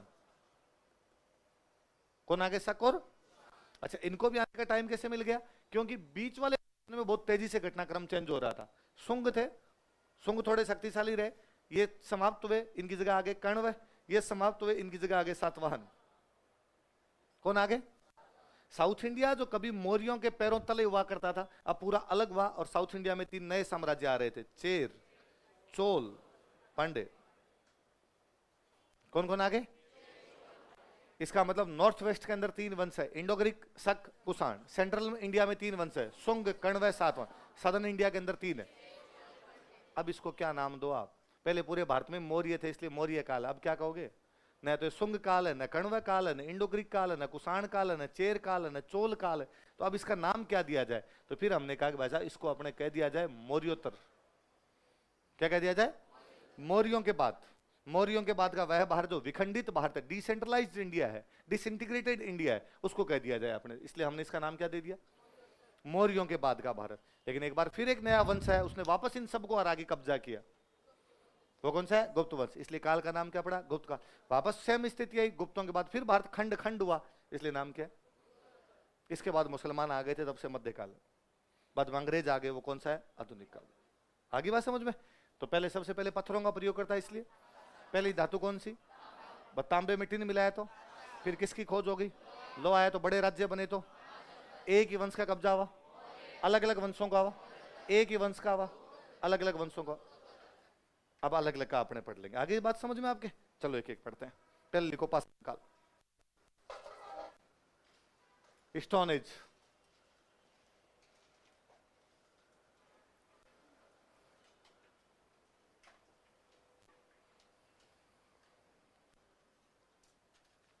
जैसे उधर नरेंद्र सर ने आपको बताया होगा कि भारत में पुरातत्व का जनक एक आदमी कहा जाता है, अलेक्जेंडर कनिंगम कहा जाता है। अपने इधर जिसको पुरातत्व का जनक कहा जाता है उसका नाम है कार्लाइल।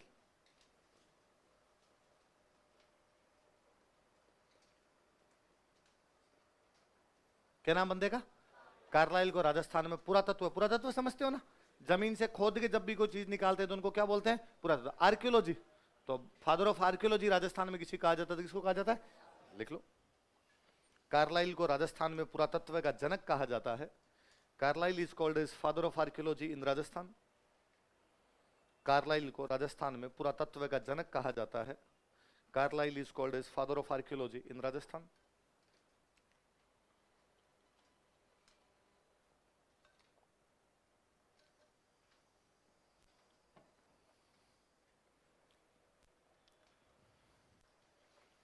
कार्लाइल को राजस्थान में पुरातत्व का जनक कहा जाता है। Carlyle is called as father of archaeology in Rajasthan. Rajasthan में पुरातत्व क्या कहा जाता है? ये अलेक्जेंडर कनिंगम का सहयोगी था, तो अलेक्जेंडर कनिंगम ने इसको अपने राजस्थान की तरफ भेजा था कि यार तुम उधर जाके थोड़ा मामला सेटल करके आ। ये इधर आया और इसने बाद में अपने बंदे भेजने शुरू किए, यार जाओ देखो राजस्थान में क्या मिल सकता है। तो एक बंदा था C.A. हैकेट। कौन बंदा, नाम बताओ देख। C.A. हैकेट को 2 जगह से, एक तो जयपुर से, एक बूंदी में एक जगह पड़ती है इंद्रगढ़। बूंदी में कौन सी जगह? यहां से उसको एक कुल्हाड़ी मिली, पत्थर की कुल्हाड़ी है जिसको हाथ में पकड़ के चलाया जा सकता है, हैंड एक्स। हिंदी में बोलते हैं हस्त कुठार। क्या बोलते हैं? एक कुल्हाड़ी है पत्थर की, पीछे से पत्थर, आगे बढ़ा ये भाग भी पत्थर, शायद उसने को हल्की कुल्हाड़ी बनाई होगी जिसको बंदर, वो कोई भी जानवर जिसको मारता है उसको काटने की काम लेता होगा। तो ऐसी कुल्हाड़ियां उसे प्राप्त होती है। कहां कहां से? किसको? ये 1870 का साल है। कब का साल है? तो इनको लगा इसका मतलब राजस्थान में यदि हस्त कुठार मिल रहे हैं, पत्थर के हस्त कुठार मिल रहे हैं, इसका मतलब पाषाण काल के लोग इधर रहते थे। और पता लगाओ यार। तो ऐसे ही कुछ हथियार एक बंदे को और मिले। एक बंदे का नाम था सेटनकार। क्या नाम बंदे का? और सेटनकार को ऐसे हथियार मिलते हैं झालावाड़ से। कहां से मिलते हैं? एक बंदा और आया हुआ था यहां पे, उसका नाम था बी आलचीन। क्या नाम बंदे का? और बी आलचीन को ऐसे कुछ हथियार मिलते हैं जालोर से। कहां से मिलते हैं? तो किस किस को कहां कहां से मिले दोबारा बताओ देखे। सीए हैकेट को जयपुर और इंद्रगढ़ से क्या प्राप्त होती है? Hand axe. हैंड मतलब हाथ में, एक्स मतलब कुल्हाड़ी, हाथ में पकड़ के चलाई जाने वाली कुल्हाड़ी। सेटनकार को कहां से मिलते हैं? और बी आलचीन को लिखवा दो, लिखो। 1870 ईस्वी में, इन 1870 एडी, 1870 ईस्वी में, इन 1870 एडी, सी ए हैकेट को जयपुर तथा इंद्रगढ़ से हस्त कुठार प्राप्त हुई। C A Hacket collected handaxes and Indergarh. C A Hacket को जयपुर तथा इंद्रगढ़ से हस्त कुठार प्राप्त हुई। C A Hacket collected handaxes from Jaipur and Indergarh. C A Hacket को जयपुर तथा इंद्रगढ़ से हस्त कुठार प्राप्त हुई। C A Hacket collected handaxes from Jaipur and Indergarh. Next line change करके लिखो। सैटनकार को ऐसे उपकरण झालावाड़ से प्राप्त हुए। सैटनकार को ऐसे उपकरण झालावाड़ से प्राप्त हुए। Seton Karr collected such instruments from Jhalawar. Seton Karr को ऐसे उपकरण झालावाड़ से प्राप्त हुए। Seton Karr collected such instruments from Jhalawar. तथा बी आलचीन ने ऐसी वस्तुएं जालोर से प्राप्त की। And B Allchin got such things from Jalore. तथा बी आलचीन को ऐसी वस्तुएं जालोर से प्राप्त हुई। And B Allchin, B Allchin got such things from Jalore.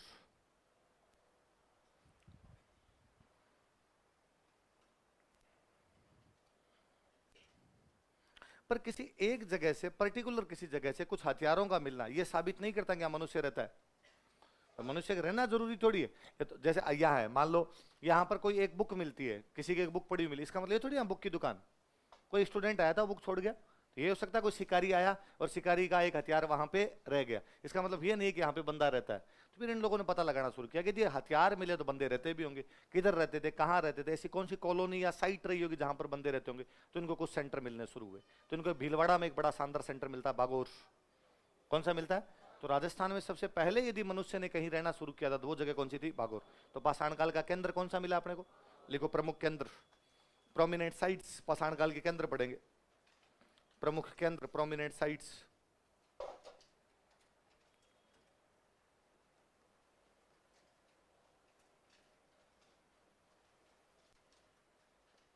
Bagor. कोष्टक में लिखो भीलवाड़ा। भीलवाड़ा में है बागोर। एक नंबर लगा के लिखो बागोर, कोष्टक में लिख लेना भीलवाड़ा।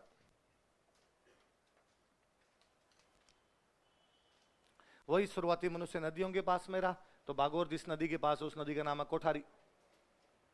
लिख लो, यह है कोठारी नदी के किनारे स्थित है। It is located near river Kothari. यह है कोठारी नदी के किनारे स्थित है। It is located near river Kothari. यह है कोठारी नदी के किनारे स्थित। अच्छा, वही मैंने बताया कि भाई पुराने सेंटर तो जो भी होंगे वहां पे खोद खाद की कुछ प्राप्त करना पड़ेगा। खोदने के लिए हिंदी में एक अच्छा शब्द होता है उत्खनन। क्या होता है? इंग्लिश में कहते हैं एक्सकेवेशन। तो उत्खनन करने वाला क्या कहलाएगा? उत्खनन करता, एक्सकेवेटर। लिखो, उत्खनन करता, एक्सकेवेटर।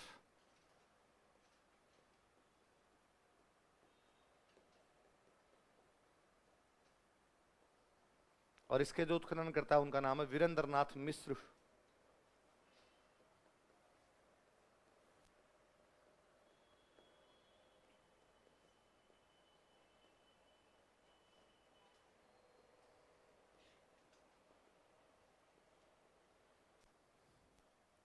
कौन उत्खनन करता? जिस जगह का उत्खनन किया था ना, बागौर तो एक बड़ा गांव है, तो अब मान लो आज जैसे जयपुर इतना बड़ा गांव हो गया, तो किसी टाइम जयपुर का शुरुआती मनुष्य कहीं रहा होगा, तो पूरे जयपुर में नहीं रहा होगा, कोई पर्टिकुलर जगह रही होगी। यदि अपनी क्लास है, ये पूरा एक गांव हो जाए, तो मैं कहूँ सबसे शुरुआती मनुष्य कहाँ रहता है? इस कोने के अंदर रहा था। इस कोने का कोई ना कोई तो नाम होगा। तो जिस जगह का उत्खनन किया गया उस जगह का नाम है महासतियां। क्या नाम है? तो मुझे याद है एक बार क्वेश्चन था कि बागौर में कौन से स्थान का उत्खनन किया गया था, तो कहां का किया गया था? लिख लो, महासतियां नामक स्थान का उत्खनन किया गया। Place named Mahasatiyan was excavated. Mahasatiyan नामक स्थान का उत्खनन किया गया। Place named Mahasatiyan was excavated. Mahasatiyan नामक स्थान का उत्खनन किया गया। Place named Mahasatiyan was excavated. कौन सी जगह का उत्खनन किया गया? क्या क्या मिला हमें? लिखो, साक्ष्य, एविडेंस। क्या एविडेंस मिलते हैं?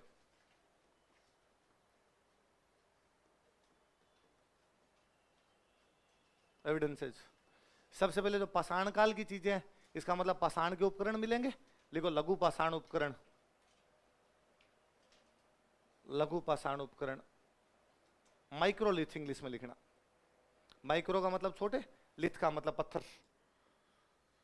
लघु पाषाण उपकरण या माइक्रोलिथ, तो हमें यहां से लघु पाषाण उपकरण प्राप्त होते हैं। और हमें किसका एग्जाम्पल मिलता है? तो एग्जाम्पल यहाँ पे एविडेंस मिलता है हमें पशुपालन। इंग्लिश में लिखना domestication of animals. Domestication of animals, animal को डोमेस्टिक बनाना। डोमेस्टिकेशन ऑफ एनिमल्स, एनिमल्स को डोमेस्टिक बनाना। ये भी बड़ा जोरदार रहा होगा उसके। वह यूं हुआ कि जंगल के अंदर दो प्रकार के जीव रहते हैं। जंगल में शाकाहारी भी रहते हैं और मांसाहारी भी। मतलब जंगल के अंदर ही हिरण खरगोश रहते हैं, जंगल के अंदर ही शेर नार बाघ इस प्रकार के रहते हैं आपके। ये गाय भैंस भेड़ बकरियां भी जंगल में रहती होगी। जब मनुष्य ही नहीं था तो ये भी इधर उधर ही घूमती होगी। हुआ कभी ऐसा था कि मनुष्य को ये तो पता चल गया था कि यार जंगली जानवर आता है, जंगली जानवर के पीछे लठ लेके भागे, जंगली जानवर के पीछे पत्थर लेके भागे तो भाग जाता है, अपने को नुकसान पहुंचाएगा नहीं। उसने अपनी सुरक्षा देख ली थी। तो किसी नदी के किनारे वो अपना बड़ा बड़ा बना के वहां पे बैठा होगा, झोंपड़ी वोंपड़ी बना के बैठा होगा, और कोई जंगली जानवर किसी एक बकरी भेड़ के पीछे भागा है। तो बकरी के पीछे भागा है, बकरी के पीछे मान लो कोई तेंदुआ भागा हो, कोई नाहर भागा हो, इस प्रकार का कोई जानवर भागा हो। बकरी भाग के उधर आई जिधर मनुष्य की बस्ती थी, वो तेंदुआ पीछे आया। जैसे ही वो तेंदुआ आने लगा, किसी ने देखा हल्ला मचाया, रे जानवर आ रहे हैं, जानवर आ रहे हैं। वो पत्थर वत्थर लेके पहले से मनुष्य खड़े हुए उधर, उन्होंने पत्थर फेंकने शुरू किए। तेंदुआ भाग गया वापस, बकरी भागी नहीं, बकरी खड़ी रही वहीं। तो उसे लगा ये मामला ठीक है, कल शिकार के लिए जाना ही नहीं है, उसने बांध ली। शुरुआत में उसने इसलिए बांधी काट के खाएंगे। धीरे धीरे उसे समझ में आएगा नहीं, दूध भी निकाला जा सकता है, दही भी बनाया जा सकता है, ये भी किया जा सकता है। इसलिए जानवरों को पालतू बनाया। जानवरों को क्या बनाया? इसलिए इंग्लिश वाला शब्द ज्यादा अच्छा है, डोमेस्टिकेशन। कि एनिमल को क्या करना शुरू किया उसने? डोमेस्टिक करना शुरू किया था। डोमेस्टिकेशन ऑफ एनिमल्स था कि भाई उसे थोड़ी पता था किसको पालतू बनाना और किसको नहीं बनाना है, पर धीरे धीरे उसकी समझ विकसित हुई, ये मेरे से डरते हैं, ये मेरे से डरते नहीं। तो जो डरते हैं उनको वो नहीं पकड़ता। ऐसा नहीं किया उसने कि शेर को पालतू बना ले।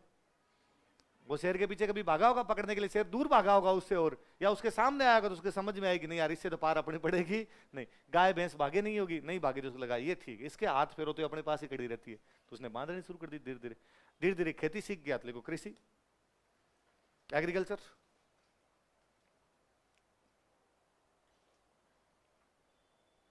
कृषि एग्रीकल्चर। फिर यहाँ पे एक सुई मिलती है, तांबे की सुई है, उसमें पीछे छेद है। देखो तांबे की छेद वाली सुई, कॉपर नीडल विद होल। तांबे की छेद वाली सुई, कॉपर नीडल विद होल, तांबे की छेद वाली सुई। अब देखो आप चीजें देखो, पत्थर मिल रहे हैं, पत्थरों के बाद पशुपालन मिल रहे हैं, इसके बाद खेती मिल रही है, इसके बाद तांबे की छेद वाली सुई मिल रही है। इसका मतलब बागौर कंटिन्यूअस सिविलाइजेशन है। कैसी सिविलाइजेशन है?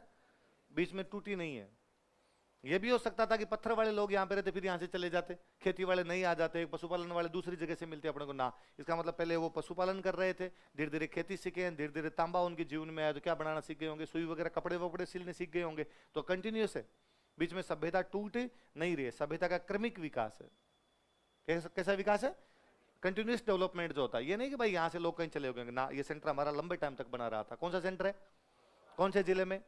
कौन सी नदी के किनारे? किसने उत्खनन किया? कौन सी जगह का? क्या क्या मिला हमें वहां से? लघु पाषाण उपकरण। दूसरा सेंटर लिखो, लिखो तिलवाड़ा।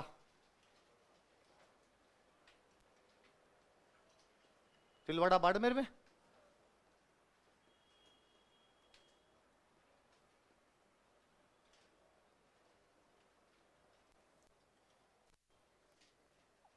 तिलवाड़ा कहां पे?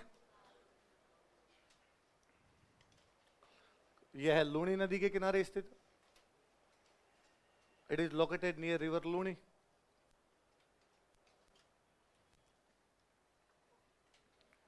यह है लूनी नदी के किनारे स्थित है। It is located near river Luni. उत्खनन करता सेम वीरेंद्रनाथ मिश्र। लिखो वीरेंद्रनाथ मिश्र।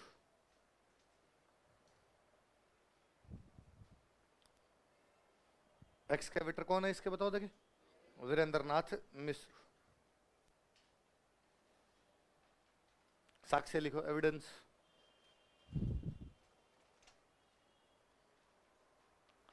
सैम लिखो लघु पाषाण उपकरण, इंग्लिश में माइक्रोलिथ। लघु पाषाण उपकरण माइक्रोलिथ।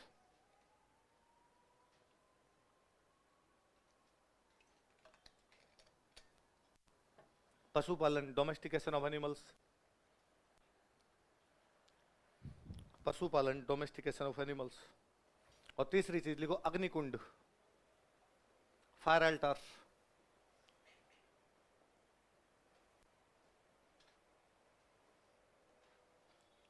अग्निकुंड। अच्छा मुझे तो अग्निकुंड किस तरफ इशारा करते हैं? हाँ, यज्ञ क्यों करता है यज्ञ? हाँ, ईश्वर को आस्तिक। क्या बोल रहे हो कोई? अग्निकुंड क्यों मिलते? अग्निकुंड किस तरफ इशारा करता है? हाँ, प्रकृति का पूजन। तो प्रकृति के पूजन में आग को पूज लो। हाँ, वर्षा के। हाँ, बताओ बताओ। जो देवताओं को राजी करने के लिए, एग्जैक्टली देवताओं, आपने पढ़ाई है एंशिएंट में देवताओं को राजी करने। तो अब तो नहीं करते हम। करते हो? कब? 12 महीने में कितनी बार? तो अग्निकुंड बना के रखते हो क्या? नहीं रखते। इनके तो बनाए हुए हैं, फिर मतलब रेगुलर कर रहे हैं। सुनो, देखो मेरी बात सुनो, चीजों को समझा करो, यूं सीधे सीधे तुक्के मत मारा करो, दिमाग लगाया करो चीजों पर।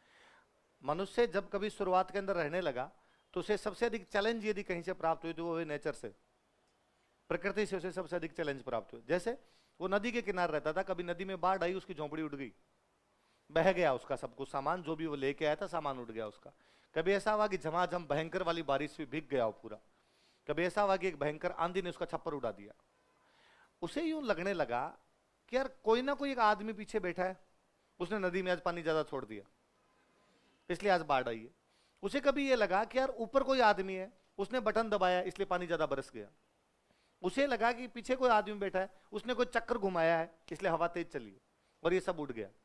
उसे इन सब से डर लगने लगा। वो डरने लगा बरसात से, वो डरने लगा बाढ़ से, वो डरने लगा आंधी से। उसने इमेजिन किया कि इनके पीछे कोई ना कोई मानवीय शक्ति है। कौन सी शक्ति है? और वो मानवीय शक्ति शक्तिशाली है, वो मेरे बराबर नहीं है। मैं तो नहीं चला सकता आंधी, मैं तो नहीं ला सकता बाढ़, मैं तो नहीं बरसा सकता पानी, मैं तो नहीं रोक सकता पानी। इसका मतलब कोई ना कोई एक शक्ति है जो रोक लेती है, और वो मानवीय शक्ति मेरे से शक्तिशाली है। उस शक्तिशाली शक्ति को राजी करने के लिए, उसको खुश रखने के लिए उसने कोई ना कोई सिंबल यूज में लेने शुरू किए जिनके माध्यम से उसको राजी किया जा सके। उसके जीवन में सबसे अधिक महत्व यदि किसी चीज का था तो वो था आग। किसका था? आग उसके जीवन में बहुत महत्व की थी, इसलिए उसने अग्नि के माध्यम से उनको राजी करना शुरू किया। अब जब कभी बरसात ज्यादा होती तो भी अग्नि जला के कहता कि प्लीज कम बरस। जिस साल बरसात नहीं होती उस साल भी अग्नि जला के कहता कि और बरस। जिस साल पानी नदी में कम आता वो आग जला के कहता कि पानी और आ। जिस साल बाढ़ आती वो आग जला के वापस कहता कि बाढ़ रुक। जिस साल हवा नहीं चलती वो वापस आग जला कहता कि हवाओं चलो। जिस साल आंधी आती वो आग जला कहता आंधियों रुको। वो प्राकृतिक बहुदेववादी था। कैसा था? ये नेचुरल पॉलिथीज्म है उसका, प्राकृतिक बहुदेववाद है। प्रकृति को अलग अलग देवता के रूप में मानना शुरू कर लिया। उसका ये मानना था कि वो जो भी शक्ति है उस शक्ति तक डायरेक्ट मेरी रीच नहीं है, नॉट रीचेबल है, मेरे से बाहर है। तो मेरा मैसेज उसके पास कौन देगा? तो मेरा मैसेज अग्नि देगी। मेरा मैसेज उसके पास कौन देगी? इसलिए अग्नि उसके लिए खुद देवता था। अग्नि उसका मध्यस्थ देवता था। कैसा देवता था? जो उसके और बाकी देवताओं के बीच में मध्यस्थता का काम करने वाला कोई देवता था। वो देवता कौन था? तब तक अग्निकुंड बने जब तक मूर्तियां नहीं बन गई। तब तक अग्निकुंड बने जब तक, जिस दिन मूर्तियां बन गई उस दिन हमने कहा कि अब ये डायरेक्ट ही हमारे सामने है, इसे डायरेक्ट हम बात कर लेंगे। ये धार्मिक जीवन की तरफ इशारा करता है कि मनुष्य धार्मिक होने लग गया। धार्मिक होने लग गया तो कोई ना कोई सिंबल तो होगा जिसके माध्यम से आपको बातचीत करनी पड़ेगी। वो जो सिंबल उसका था, वो सिंबल कौन सा था? अग्नि। कौन सा था? अग्नि। धीरे धीरे हम और इंटेलिजेंट हुए, और हमने इंटेलिजेंट हुए तो हमने कहा कि वो जो आदमी जो बरसात करवा देता है उसका नाम है इंद्र। क्या नाम है? उसकी मूर्ति रही है। वह आदमी जो आंधियां लाता है, तेज आंधियां लाता है, उसका नाम है मरुत। क्या नाम है? इसलिए मरुत का बेटा कहलाता मारुति। पवन पुत्र हनुमान, मारुति। इसलिए भारत में जब कारों की पहली कंपनी बनी जिसका नाम रखा गया मारुति। ये उतनी तेज दौड़ेगी जितनी हवा चलती है, इसलिए कंपनी का नाम क्या है? मारुति कंपनी। इसीलिए उसका नाम मारुति रखा गया। आंधी जितनी तेज दौड़ाएंगे हम तो इसका मरुत है। समुद्र का देवता वरुण है, इसका देवता ही है। और इन सबसे बातचीत करवाने वाला कोई देवता है, वो कौन सा है? अग्नि। ऐसा नहीं है अग्नि का महत्व आज समाप्त हो गया। अग्निकुंड आज भी बने हुए। आप वापस नोटिस करना, मंगलवार को बालाजी का प्रसाद चढ़ाते हैं। अब अपने पास बालाजी की मूर्ति है तो बालाजी की मूर्ति को प्रसाद चढ़ाना है, पर अभी भी उसके आगे धूपिया रखते हैं। धूपिया समझते हो? मम्मी चूल्हे से खीरा उठा के लाती है, अंगारा उठा के लाती है, वो रखती है, वो रख के उस पर चूरमा चढ़ाती है। ऐसा हमने कभी नहीं किया कि हमने बालाजी के मुंह में डायरेक्ट चूरमा ठूसा खा, है ना, मजा करो बालाजी, आप ही क्या याद रखोगे, है ना। हमने बाकायदा अग्नि, वो धूपिये पे, चीजें छोटी हो गई। हमने कहा बड़े बड़े अग्निकुंड बनाने की आवश्यकता नहीं है। अग्नि तो रखनी है, धूपिया रख लेंगे। पहले उसके पास धूपिये थे नहीं, उसको इतनी अग्नि लगानी आती नहीं थी, उसके पास इस प्रकार के साधन नहीं थे, इसलिए उसने अग्निकुंड बना के रखे बाकायदा कि उसने ये जगह है, यहां पर मैं इसको लेके आऊंगा, यहां पर संरक्षित रखूंगा, यहां से मैं पूजा करूंगा। अब अपने को पता है चूल्हा डेली जलाना है, अपने को डेली चूल्हा जलाएंगे, अपने पास लकड़ियां खूब सारी है, इनसे अपने ये कर लेंगे। तो अपने बाकायदा धूपिये के ऊपर रखते हैं कि चूरमा धूपिये पर चढ़ाया था। हम वास्तव में ये कह रहे थे कि हे अग्नि देवता, ये जो चूरमा तुझे चढ़ाया गया हमारी तरफ से बालाजी को दे। हम बालाजी को डायरेक्ट नहीं दे सकते, तो हमारी तरफ से दे क्या। हम उस धूपिये को भी देवता मानते हैं। हम ये नहीं कि भाई धूपिये को हम कहते हो भाई तो अग्नि है तो क्यों लिए, अग्नि खुद देवता है, अग्नि मध्यस्थ देवता है। इसलिए जब उस धूपिये पे भी जब हम चूरमा रखते हैं, खीर चढ़ाते हैं, तो बाकायदा दोनों हाथ लगा के धीरे से, ये थोड़ी है कि मम्मी इधर से चूरमे की गोली बना के दी, ला कैच कर देखे, नहीं होता ना ऐसा। बहुत सम्मान पूर्वक रखते हो ना आप उसके ऊपर। अच्छा, अग्निकुंड आज भी आपको महत्व दे रहे हैं। आप कोई भी शादी ब्याह बिना अग्नि को साक्षी मान के नहीं कर रहे। आपका जो जीवन का सबसे बड़ा टास्क ये है, इस बार धूपिये से पार नहीं पड़ेगी, है ना। इस बार पूरी अग्नि जलाइए भाई साहब, क्योंकि सारे देवताओं को राजी करना है। एक देवता से पार तो या तो खूब सारे धूपिये रखो या फिर अग्नि जला लो। तो हम अग्नि जला के, पंडित जी सारे जो मंत्र बोलते हैं बोलते हैं, हे अग्नि देवता जाकर कहो विष्णु से कि जो दो लोग मेरे सामने बैठ के अगले 7 जन्मों के बंधन में साथ रहने का वादा कर रहे हैं, इनको आशीर्वाद प्रदान करें। हे अग्नि देवता जाके कहो इंद्र से, वरुण से कि इनको अपना आशीर्वाद प्रदान करे, इनको अपना आशीष दे। हम देवताओं को साक्षी मानकर विवाह करते हैं, देवताओं को डायरेक्ट बुला नहीं सकते, इसलिए किसके माध्यम से बुलाते हैं, है ना। वरना कभी सोचने वाली बात हो भाई बीच में अग्नि क्यों रखी, पानी की बाल्टी रख ले, अग्नि में लपड़ा है, घूंघट वूंघट में चले, कोई लंगा वंगा अटक जाए इधर, है ना। पर पानी की बाल्टी रखे घूम लो यार चारों तरफ उसके, पर हम नहीं घूम रहे। हम किसके चारों तरफ घूम रहे हैं? अग्नि। तो अग्नि आज भी महत्वपूर्ण है। अग्नि हमारी धार्मिक स्थिति को प्रकट करता है। किसको प्रकट करता है? धार्मिक। ये ज्वाला ज्वाला है, और हम ये भी चाहते हैं कि जिस प्रकार अग्नि प्रज्वलित होती रहती है, हमारा जीवन इसी प्रकार प्रज्वलित रहे। हम हमेशा नई नई प्रकार की चेतना से रहे, हम निर्जीव ना रहे। अग्नि अपने आप के अंदर बताता है कि जीवन है। अग्नि किस तरफ इशारा कर रहा है? जीवन। जड़ की तरफ इशारा नहीं करता, वो चेतन की तरफ इशारा करता है। इसलिए हमने ये सब चीजें ली। ये ना हम दशहरे पे खेजड़ी की पूजा करते हैं, और खेजड़ी वह पेड़ है जो सबसे अधिक अग्नि पकड़ता है। ये हमारे सब सोच समझ के किए हुए। ये नहीं कि हमने किसी की यूं आग लगा ली ना, हमने कहा कि इसमें ज्वाला ज्यादा है, तो ये जितनी ज्वाला इसमें उतनी ज्वाला हमारे जीवन में रहे, हमारे जीवन में प्रकाश रहे, हमारे जीवन में अंधकार ना रहे, तो हम इसका प्रयोग करें। तो अग्निकुंड किस तरफ इशारा करते हैं? आपके धार्मिक स्थिति। किसकी तरफ इशारा करते हैं? अगला लिखो, अगले सेंटर लिखो। अब मैं केवल सेंटर के नाम लिख रहा हूं, इनके बारे में कोई जानकारी अपने पास है नहीं, तो आप नाम उतार लो, फिर अपने बात करेंगे।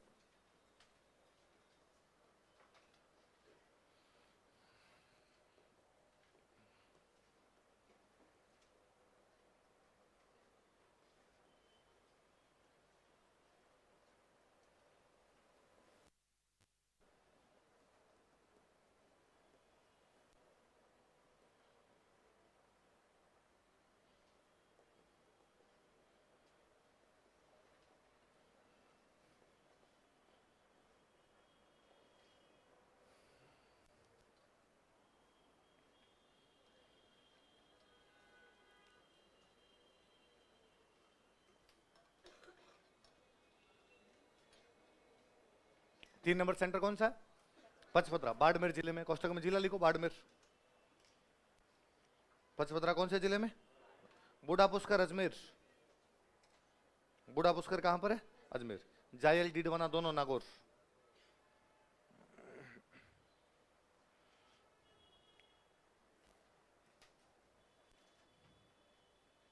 जायल डीडवाना दोनों कहां पर है? तो पाषाण काल के अपने पास में 6 बड़े सेंटर है। कौन कौन से बताओ देखिए? बागोर, तिलवाड़ा, पचपदरा, बूढ़ा पुष्कर, जायल और डीड। 2 नागौर में कौन कौन से? जायल डीडवाना। 1 अजमेर में, 2 बाड़मेर में, तिलवाड़ा और 1 भीलवाड़ा में। बागौर अपना सबसे पुराना। बागौर में एक लाइन और लिखो, देखिए बागौर में एक लाइन और लिखो।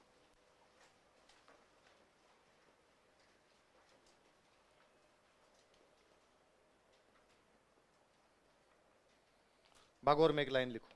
इसे राजस्थान की प्राचीन सभ्यताओं का पालना कहा जाता है। It is called as cradle of ancient civilisation of Rajasthan. इसे राजस्थान की प्राचीन सभ्यताओं का पालना कहा जाता है। It is called as cradle of ancient civilisations of Rajasthan. इसे राजस्थान की प्राचीन सभ्यताओं का पालना कहा जाता है। पालना समझ गए ना? बच्चों को झुलाने वाला जो पालना होता है, प्राचीन सभ्यताओं का पालना कहा जाता है। It is called as cradle of ancient civilisation of. तो बच्चों का एक हॉस्पिटल है इस रोड पे, उसका नाम है क्रेडल। बच्चों को पालेंगे इसके अंदर, तो क्रेडल हॉस्पिटल। अगला लिखो भाई, ये पाषाण काल हो गया। अगला लिखो ताम्र पाषाण काल। Chalcolithic era.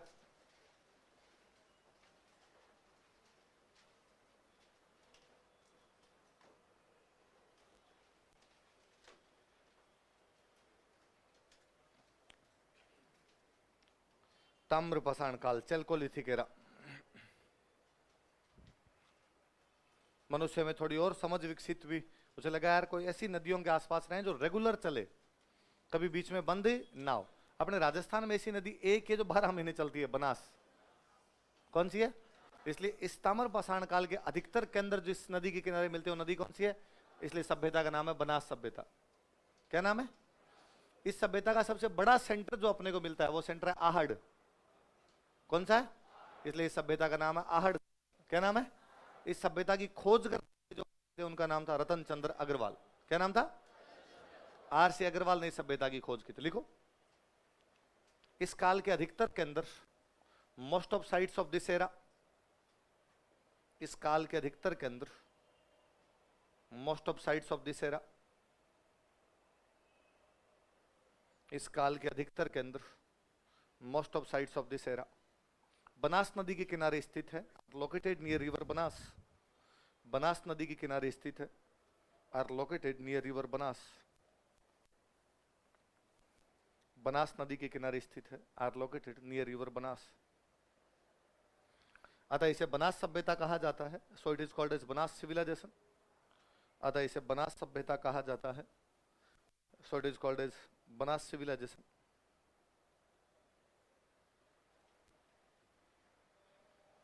अतः इसे बनास सभ्यता कहा जाता है। So it is called as Banas civilisation.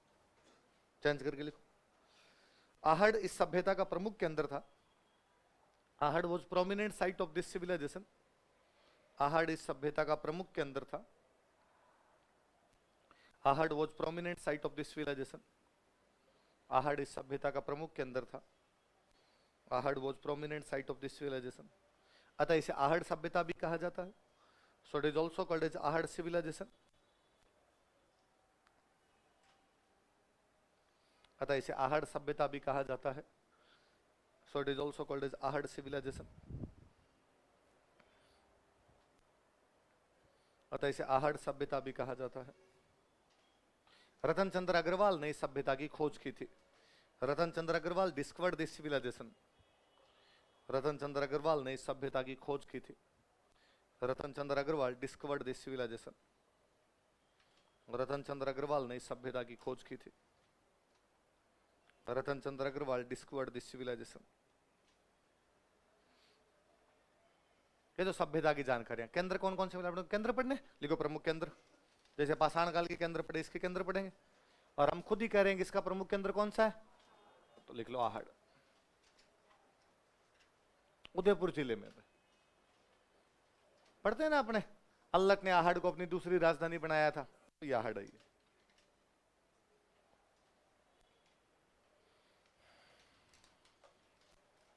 Udaipur में एक नदी है आयड।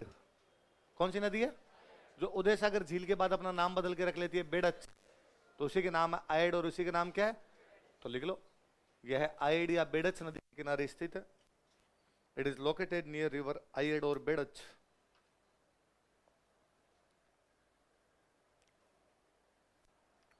यह है आयड या बेड़च नदी के किनारे स्थित है। It is located near river Ayad और बेड़च। कौन सी नदी किनारे स्थित है? आयड या बेड़च। इसका पुराना नाम था अघाटपुर, यह नाम था आठपुर। लिखो प्राचीन नाम, एंशियंट नेम, आहड़ के प्राचीन नाम आठपुर। तो मैं बताता ही हूं आपको, शक्ति कुमार का आठपुर अभिलेख।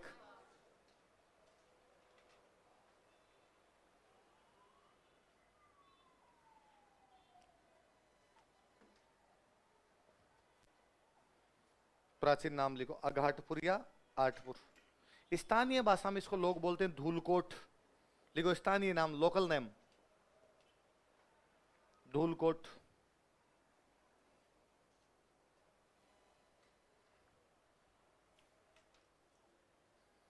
स्थानीय नाम क्या है इसका? धूलकोट। किसका? आहड़ का स्थानीय नाम क्या है? उत्खनन करता लिखो।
कौन कौन है नाम बोलो देखे? अक्षय कीर्ति व्यास,